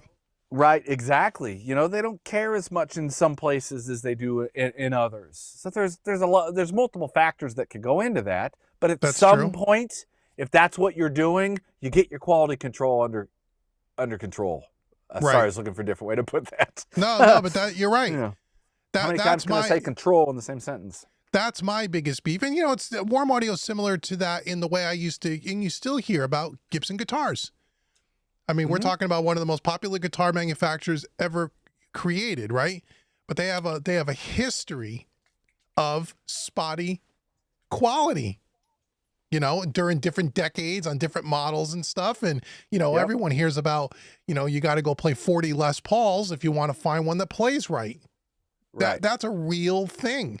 It's not that they can't make a great product. They certainly can, but they've had quality control issues, you know, and inconsistent quality. And they've developed, at least Gibson had for many years developed a reputation of the quality could be, unless you go to the custom shop and you pay $6,000.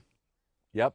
Right. So I think Warm has developed somewhat of that reputation that their quality control in their factories or wherever is needs to be looked at. And it could be that their marketing is great though. Right. It's really good. I mean, if you want to do a case study in marketing, those guys, they're wired.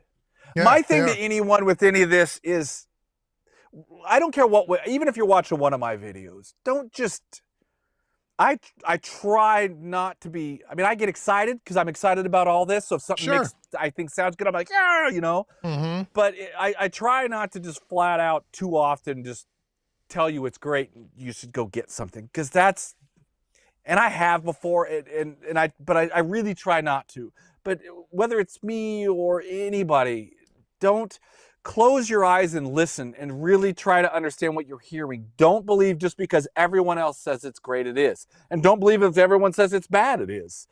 Right. You know, what are you actually listening to? Is it a sound you like in the first place? Does it, you know, appeal to your aesthetic or your workflow or whatever? Because I think right now, and this the whole hype machine with all of it. We see it with Right. plugins, we see it with hardware, we see it with Atmos. It's Right. all this because they need to sell you things.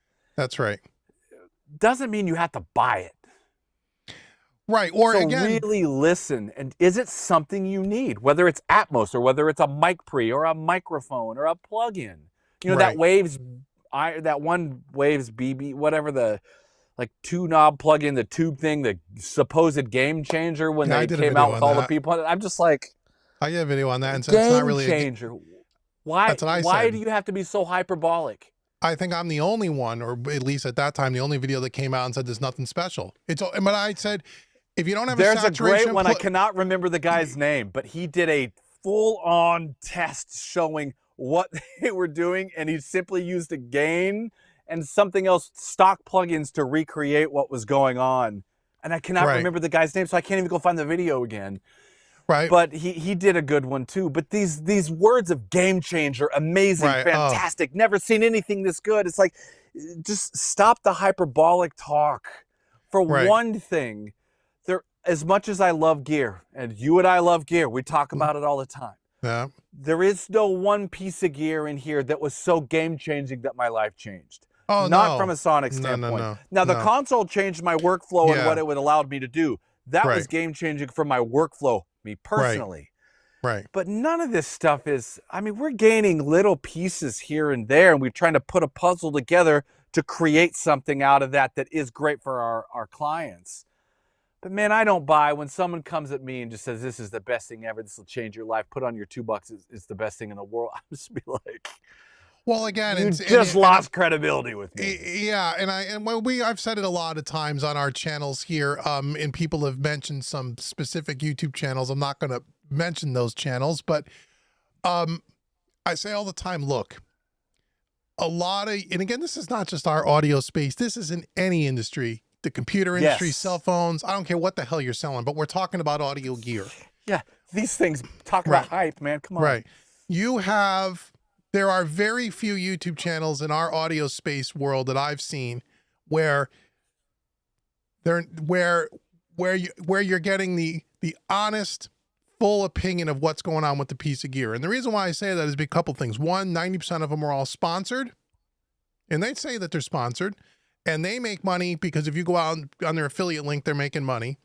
Number two, usually a lot of those channels, I have never seen a channel where they've even said something slightly constructive criticism, forget the word negative, about anything that they're showing. Everything is great, everything is awesome, everything is game changing all the time. Those kinds of YouTube videos, I tell my students, don't see that piece of gear in the rack either after that video. And then after the demo, the gear is gone. Right. Yep. And so you got to be careful. And this is why I say, Charlie makes a really good point. Number one, it's hard to hear some of the stuff on YouTube when you're listening to stuff too, because YouTube does weird things with the audio. But if you're going to try buy a piece of gear, buy it from a reputable online retailer where you have a return policy. Get it in your room and try it. And if you don't like it, put it in the box and send it back. Yes. Don't just take our word for it. Right. And you're not going to, I know not everybody's going to like the things that I like. That's why I'm even hesitant sometimes when people ask me for recommendations. So if I get that, I try to give someone 3 or 4 options of what I think might work based on what they're telling me, instead of just going, oh, I got this, it's great, you should go get it. Because man, I've done that before and they hated it because that's not, what they were hearing. So right.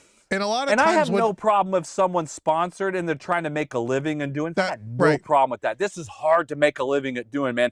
Do anything you can to eat. And if you get to make money doing something you love, all the better. All the better. But that doesn't mean that's always the word you got to take. Right. And you just want to make sure that, as long as the person's being upfront and honest, and I'm assuming everybody is. And I always say that. I don't know a lot of these people personally, but I just tell you, and I'll say the same thing more times than not. I don't tell you I think the gear is great. I say, here's what, because of over YouTube, here is what I hear in this, whatever example we're listening to. This is what I hear in my space. I hear this gear doing A, B, C, or D. Good, bad, or indifferent. Now, if you're asking me, what does it sound like? I'm telling you what I hear. Take it with a grain of salt. Take it with a grain of salt. And I'll also tell you that, and you're the same way, Charlie. I know it's one of the reasons why we get along so well. 99% of everything that I do in my studio is not sponsored. Very few pieces are sponsored. Most of the stuff, has all been paid for by me in full. I get asked about it all the time, with the exception of there's only one company really, and that's Audioscape, and they've only given me a handful of pieces for reviews, and all the gear is still there. If it wasn't any good, it would have went back in the box, or I would have gotten rid of it. I use it on every single mix all the time because it is good quality gear. Aside from them, everything I've paid for. So at least when you come to my channel, even if you, because it is all subjective, and the same with your channel, is that you could take the whole, well, all the gear was given to them for free, they got to say the thing is great. That is out of the equation here, at least in my room, and I think in your room as well. We bought the gear. So if we bought it and it's been here for 3 months, I like it, or I wouldn't be here. And I'll just tell you what I think of it. That's the only videos I'll do. That's why I don't do review videos. I just can't. If you see me talking about a piece of gear, it's because it's going to probably stay. You know, or it's something I'm using a lot, because that's all I want to talk about. I've had one sponsored video, DistroKid sponsored. Like, pre-pandemic, they got a hold of me and sponsored one video, and then DistroKid and Roswell sponsored a series of concerts. Right. That's the only time I've ever been paid by anybody, and I spent all that money on advertising for the artists. Yeah, I think you lost money. You lost money on that, probably. Yeah, you know, I was doing it for the music. You know, I've never had one. I've done beta testing for Trident. I mean, the console that is 24 channels of that board are the prototype. Right. You know, so I've got to do that, but it stayed because I like it. Right. And there's some things I wish it had. You know, and even the production models have now that I don't have, which I'm like, damn it. Yeah, they got to put that in there for you. Well, it's unfortunate. There's a few things that can't be because of the layout. Right. But, you know, everything that's, you know, I have had gear given to me that I've done work for. But I took it because I wanted the gear. I would have bought it anyway. So there's not one thing in this rack anywhere in here that I would, if I did get it for something, which it was trade for prototyping or a bunch of video work that I took payment in product instead, I was going to buy it anyway. I just happened to have the opportunity. Hey, you need a service. I need that. Right. Because I'm going to go buy that. Great. The monetary value equals out to the work we're doing. Perfect. I've done that with Roswell on a bunch of microphones. I've done it with Audio-Technica. Right. You know, it worked out that was part of the payment because that's what we deemed worthy of that, and I wanted it anyway. Right. That's why all my videos you see all that gear getting used. That's the only reason. And that's way different than some of the things that we're talking about here. So I just tell people, just be careful, look around, do the research, and again, just be careful. Don't be afraid to have your own opinion. Right. Don't be afraid to have your own opinion of gear that's different than somebody else's that thought it was good or bad. Right. You know, there's probably gear that I think is crap and someone loves, and vice versa, you know. Absolutely. But it's okay, and it's okay to have something for a while and like it, and as you get to learn it better and know what you're doing, realize, I don't like that piece of gear so much. It's not doing really what I thought it was in the beginning, because maybe my ears are better, my experience is better. And replace it with something that does. That's part of the game too. I just went through that with my SSL Fusion. I bought that. People think SSL gave me that Fusion. I wish they said, oh, did they give you a console? I wish. Did you get rid of it? I got rid of it. It sold. It sold in 24 hours. Wow. And it's not because I don't like it. I've said it before. The SSL Fusion is a wonderful box, and I did many, many mixes on it, and it was good. But then I found 3 other separate pieces that I wanted to try that had overall, for me, more flexibility, and overall I thought sounded better. And I thought then the Fusion became redundant. And I said, I have a limited amount of rack space. I love the box, but I'm not using it now. So part of this is, like we were saying, as we're going through this journey, is I tried it. Oh, I don't like it. I'm going to flip it and buy something I'm actually going to use. That's why whenever the people see my rack updates, and they love the rack update videos, but all the gear is the same. Because I keep the gear that I like, and there's a piece here or there that I'll swap out. But it wasn't because I didn't like the Fusion or they didn't give it to me. I bought the Fusion. And I took a loss when I sold it because it's used. Yep. But, that's part of the journey. Okay, we got a bunch of people ask, okay, guys, I'll get to your question. I swear I'll get to you. Charlie, I hope I'm not taking, I know we've been on here now almost a couple hours now. I don't want to take up any more of your time. We have. Yeah, so I know, Charlie, we're going to have to go pretty soon. I'm good for a few more minutes, yeah. Okay, so let's try to say we're at 10 after 9, 9:30, we're cutting it off, so we got 20 minutes. So if you want to ask a question, please ask now, and then we'll try to. So let me Someone said, Charlie, thank you for not You guys being. can't see this, but Delilah, because it's past her dinner time, she is sitting over in the doorway, staring out at her bowl, where her bowl is. Oh, so we got to get to her. She can't wait more than another 15 or 20 minutes. So someone said, thanks, Charlie, for not being a YouTube shrill, meaning that you're not just selling a bunch of gear on YouTube. No, Charlie is one of the, very much why I think we get along, is I think we're very unique in that we're not just on here making videos selling your gear. I don't give a crap if you buy any of the stuff that's on my channel. I don't care.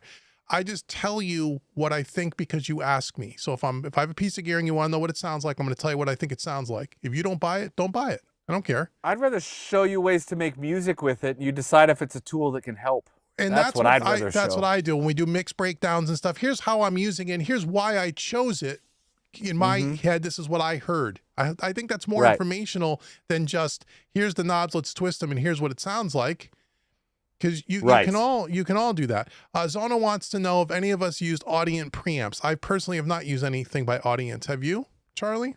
I have not. I have a good friend that has one of the 8-channel ones and loves it, but I have personally not used it. Braxel says he's heard good things about Stam. I think the quality is the same as Audioscape. Dave would know better. I've never used any Stam stuff. I know people that have. I've never heard anyone say anything negative about Stam product, but I've never used it myself. And I don't know about their pricing versus Audioscape. But I do know some people that have had a few issues with some Stam stuff. Okay. But I mean, just a few people. You know, I've got friends that have a couple pieces in the studio right now are having problems with them. But I mean, it could be a one-off. My thing with them is, why would you want to get something and have to wait so long to get it when there's so many other options? Yeah, that would be my thing. Yeah. Man says that he has a ton of warm audio stuff and has never had a piece of warm audio breakdown. Awesome, man. Yeah, good for you. There you go. Yeah. So, and I have lots of students that own warm audio that love their stuff as well. I always say that. I do. Me personally, I don't have enough experience with it to really tell you whether it's great. But the stuff I did try, I wasn't overly impressed. David wants to know, what's the best alternative to Waves R-Bass, the Waves R-Bass plugin? That's just a compressor, is it not? The Waves R-Bass? The R-Bass is the subharmonic generator, isn't it? You know, I don't know. It's been such a long time since I've used it. Well, if it's a subharmonic generator, yes, the DBX 510 is a subharmonic generator in a 500 series unit. I've used the R-Bass some, and it's kind of cool. I use some different hardware, you know, that gives me similar things now, but I'm trying to think. There is another one that I've used, and I'm just spacing on what it's called. That's a plug-in, because I haven't used it in so long. If I think of it, I'll put it in the comments somewhere if I can think of it. But I mean, there's got to be multiple. I'm sure choices, there is. I would think. Yeah. I don't know. Braxel says, but the R-Bass one isn't bad. Yeah. No, I've used it. I mean, it's cool, and unless you're not into waves, and that's cool too. Braxel says, I've seen so many YouTubers go from honest to being a shrill for gear companies. I guess they see free gear and money as they change. It makes it so hard for me to trust them. Well, again, that's why, don't just look around different sources, watch several videos, and then ultimately buy the gear, try it. If you don't like it, send it back. I mean, that's the beauty. Yes. If you buy stuff from, let's say, go buy it from Sweetwater. You got 40 days or whatever. No questions asked, put it back in the box. Let's see. Any other questions here? Let me just scroll down a little bit more. A lot of people asking stuff, which is great, but we have limited time here. I love it. Oh, here's one for Charlie. Side note, Charlie, how do you like your Trident or any console for that matter? I currently have two SSL UF8s running as my main control surface. Is it worth upgrading from a DAW controller? So he wants to know how you like your Trident. How do you like your console? Should he go from a DAW controller to a console? I'm not sure those are all separate. As far as how do I love the Trident. I mean, I worked on Tridents a lot over the years on ADBs and stuff, so I always loved the sound. Mm-hmm. So when I had the opportunity to work with them, I jumped at it because it's like, yes. You know, and this board does not disappoint. It's a fantastic sounding console. The EQ is great. It's flexible. It's real easy to use. So on that end of things, I love it. I wish I had the downside with doing the prototyping is I didn't get a couple of the things that got built into the added to the production side and can't be added to mine without some serious modding. Serious enough that I just decided, okay, it's not that big a deal. Right. It's not, you don't need that feature. So, of course, I wish I had there's a few things that I wish it had more in some of the routing, but that goes back to our earlier conversation about to get that kind of routing, your jumps in price are huge, but overall, ridiculously happy with it. And everyone who works on it is as well. So that part of it's cool. The controller versus console, I'm not sure is mutually exclusive because unless you're thinking of using the console as the controller, they're not really separate things. You could have the controller to control all your in-the-box stuff, plus you could have the console to work on all your analog side, and they could work together. If you want a console, is you're looking for the analog workflow that you can have and all the routing possibilities. Maybe it's to help with tracking. One thing about having a console that has a lot of nice, great sounding pre's is I can put stuff on the board and I don't have to go out to as many different pre's like I did before. I still have a few outboard things that I like. Well, I have one other prototype thing that I probably can't say yet, but when I can't wait to because it's pretty neat. But I do use my heritage for some stuff. I like it on some guitar stuff, some vocals sometimes. I have a pair of overstayers that I really like for some stuff. Yep. But a lot of the times, if it's a full band and there's a lot of stuff, I'm just going right on the console, and I'll just push the console. And I don't even think about worrying about going out to the other different flavors because it already sounds good. Maybe I'll change the flavor with a compressor or something like that inserted in somewhere. But I think if you're thinking either or, I guess my question would be why is it an either or question? Well, I think, and just to make sure, Eagles Rage, you understand that his console and my console are not DAW controllers. Now, there are consoles that are analog, but they also control the DAW like your SSL UFH. But again, now we're in the price points of the $150,000, $200,000 mark for that do consoles like that. So Charlie's Trident doesn't control the faders in your DAW like your UF8 does. It's a different product altogether. I'm sure he knows that, but just make sure. We still are working on the automation. It's getting really, really close. So yes, I at the moment do have some fader control, mute control, that sort of thing, and they do have some abilities to go further than that. But it's like one thing at a time, right? But I have an X Touch that I use for my normal DAW stuff, jog, start, stop. Yeah, I don't do a whole bunch of control from it that way, but I also don't use a ton of plugins. So I don't need, my DAW controller doesn't need to be as full-fledged as some other people that are maybe using much more of the plugin stuff, that it makes it easier to have, tactile control. Right. That sort of thing. But if you're looking at it purely as I'll go get a console, I can still have all the same control. I don't have that in-depth control of the channels that you would with your DAW controller. But if you're looking at it as just a separate piece of gear to use the analog side of things, the two can coexist. Absolutely. I mean, you've done some videos with multiple controllers. Yes. I don't know if you've shown specifically that workflow of things, but absolutely, you could have a set of, 8-channel controller on the side for all your DAW stuff and have your analog thing over here. Taking care of all of that side of things. Absolutely. Yeah, they're two different products. And so you're getting a console really for the workflow more than anything else. And depending on the console, there is a sound to a console that you don't get from a DAW controller. So I don't, like you said, I don't think it needs to be either or, but also I'm sure he knows this, but you're talking about, there's a massive price difference between Charlie's Trident console than an SSL UF8. One's $1,300, one's $50,000. So I mean, they're not the same thing. So is it worth upgrading to a DAW control from a DAW controller? I guess it really depends on, as Charlie said, what is your workflow? What are your needs? Are you just mixing? Are you mixing and tracking? What are you looking to do? Because if you're looking, you could get a smaller one. You don't have to have 32 channels. You could get something smaller if it fit your workflow. Absolutely. You get 24, 16, or whatever it is. Right. Let's see here. Let's get down. And if it's a budget thing, I would point to Andrew Masters put in a 68, which is the Trident has the 3 levels: 68, 78, and the 88. I have the 88, but he put in a 68, and as far as I know, he's really digging it for the couple of videos I've seen, and he did an interesting test between his setup he had forever compared to tracking straight on the Trident that was quite interesting, and I'm just not going to say. Go watch the video. well, I will. I mean, he's a big warm audio user. Yep. And he was tracking he's a drummer primarily, so he was tracking all his drums through warm audio pre's. I want to say they're 1073, replicas. And then when he put his Trident in, he did a video comparing the sound of the pre's on the Trident versus the sound of the pre's on the warm. And even over YouTube, I listened to that in my studio on my folk house, and it was a remarkable difference in sound.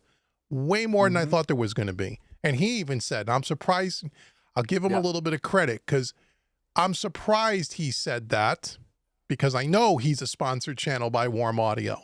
And he even said that. And so there is a sound to a console that's different. It's just different. Again, it's not better. It's just different. So if you like that sound better, then that's one reason to do it. You may not. I think if you're doing drums or lots of channels, that's when you can really start to hear the big differences. Right, because it's not just one track. I think the mic pre, on a single track, the mic pre in the signal chain has the least effect on what the overall sound is. The microphone has the ability to have a much larger impact on the tone you're going to get.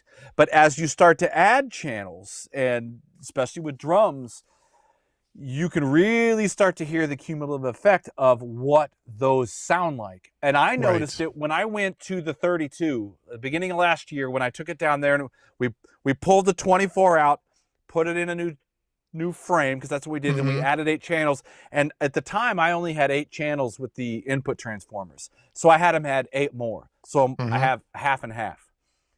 And I remember the very first session I did for drums after doing that, instantly I could hear the difference from what it was before when I only had 8, because I used to make my decisions on what I wanted to be able to push into the transformers. Right. Okay, I have this many mics set up, so I'm going to do this, the kick and the snare and maybe the overheads, and who cares about the hi-hat and the ride, So you try to do that, but it's a big kit. Well, I can't fit all the toms and everything on. Well, okay, Now, once I had 16, and then I would just put my extras above that, I could push 16 tracks start to get into the red a little bit and make the board kind of like do this. Yeah, it bends. And all of a sudden I went, oh my God. Right. Why did I not do this day fucking one?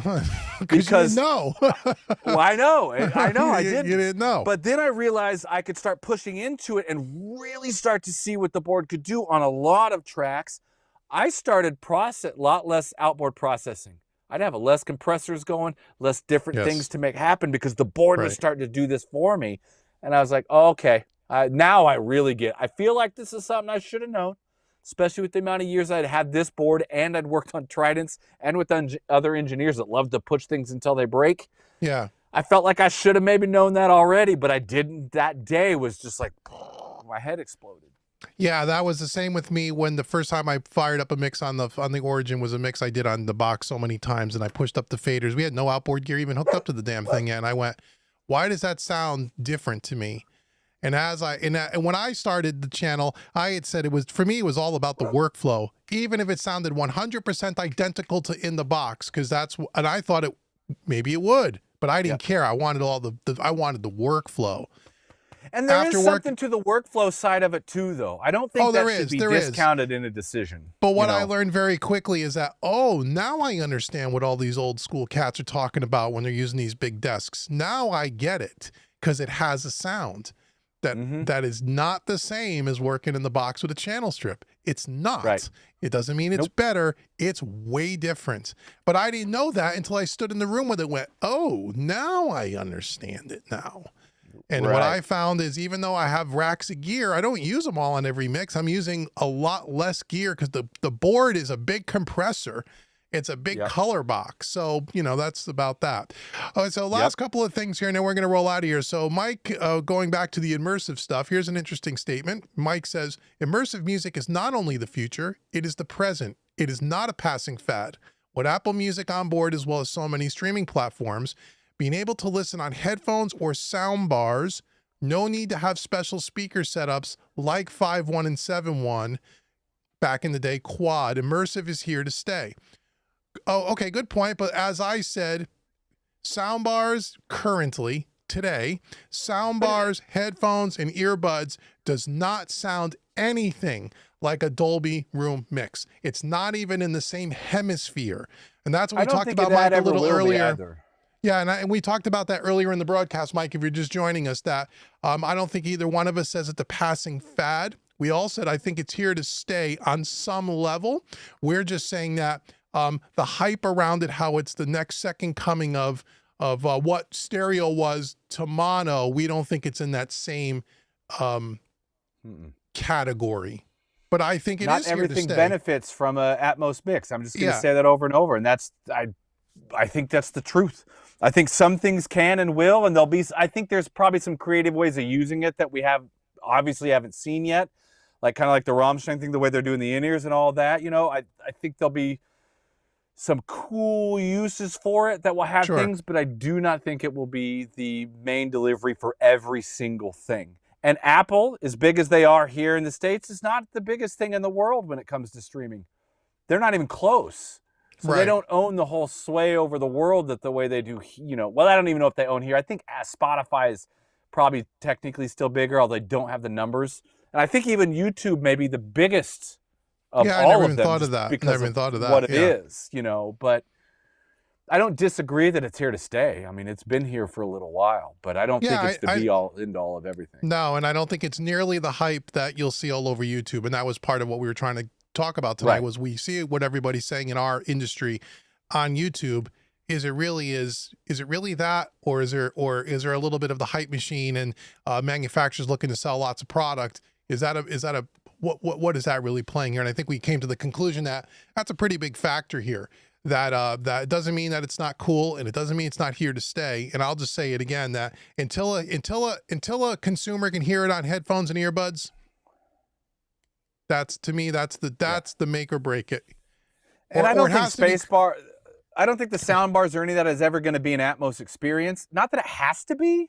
I mean, it's just like, you know, even a plug-in emulation of a piece of vintage gear, it doesn't actually have to be the same to be useful or to sound good. And I think that's the same way with sound bars and other things. It can still sound really good, but is something that's coming from directly in front of you going to have the same effect of something that is completely immersive around you? There's no way to do that. I don't think so. It can still sound killer. It can still sound freaking killer. Right. I mean, you like your sound bar, right?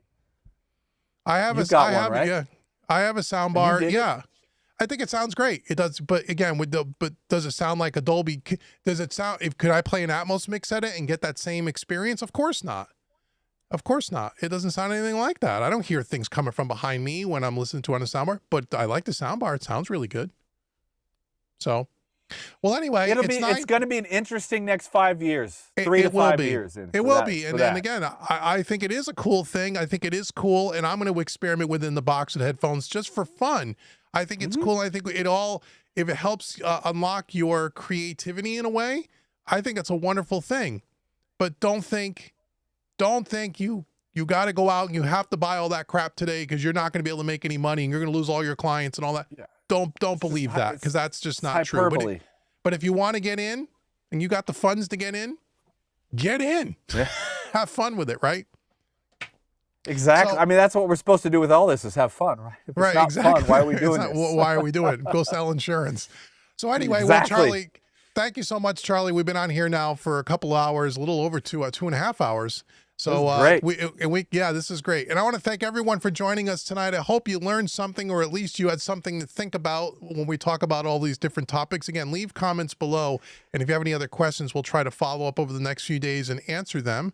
And again, I'm sure this will not be the last time we have this conversation. No, well, in 2 weeks we'll have to check back too and see how things change. You know, I mean, there's a lot going on. We got to see how things change, and in 2 weeks we'll come back when Charlie has all 13 speakers in his control room set up, so he can show us all.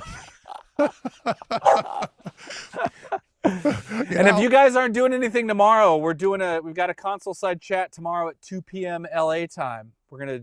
Ernesto's going to do some playing. We're going to talk some guitar heads and amps and have a little bit Nice. of fun with that. So Yeah, so make sure you go to I get the Ultimate day off. Studios, the YouTube channel, and subscribe there and hit the notification bell. They do a live stream typically on Sundays. Make sure you check them out and all the other stuff Charlie has. Again, he's one of the reasons why I like talking with Charlie, and I think you probably are the only YouTube channel that I bring onto this channel with me. I don't think there's been another one, but if there was, it's very rare because Charlie is the real deal. He's not here selling his stuff. He's telling you his honest opinion about whether he likes something or not and why. And he's the real deal. So go check his YouTube channel out and hit that subscribe button if you haven't done so. I just try to do my best, already. man. I appreciate the kind words. I enjoy what I do, and I try to share that. That's right. Just try to share it. If we can help other people, wonderful. And if you don't like us, hey, that's okay too. There's I got billion no YouTube problem with channels. that either. No, me neither. So anyway, thank you everybody very much for joining us tonight, and we will see you in the next one. See you later, everybody. See you, everybody.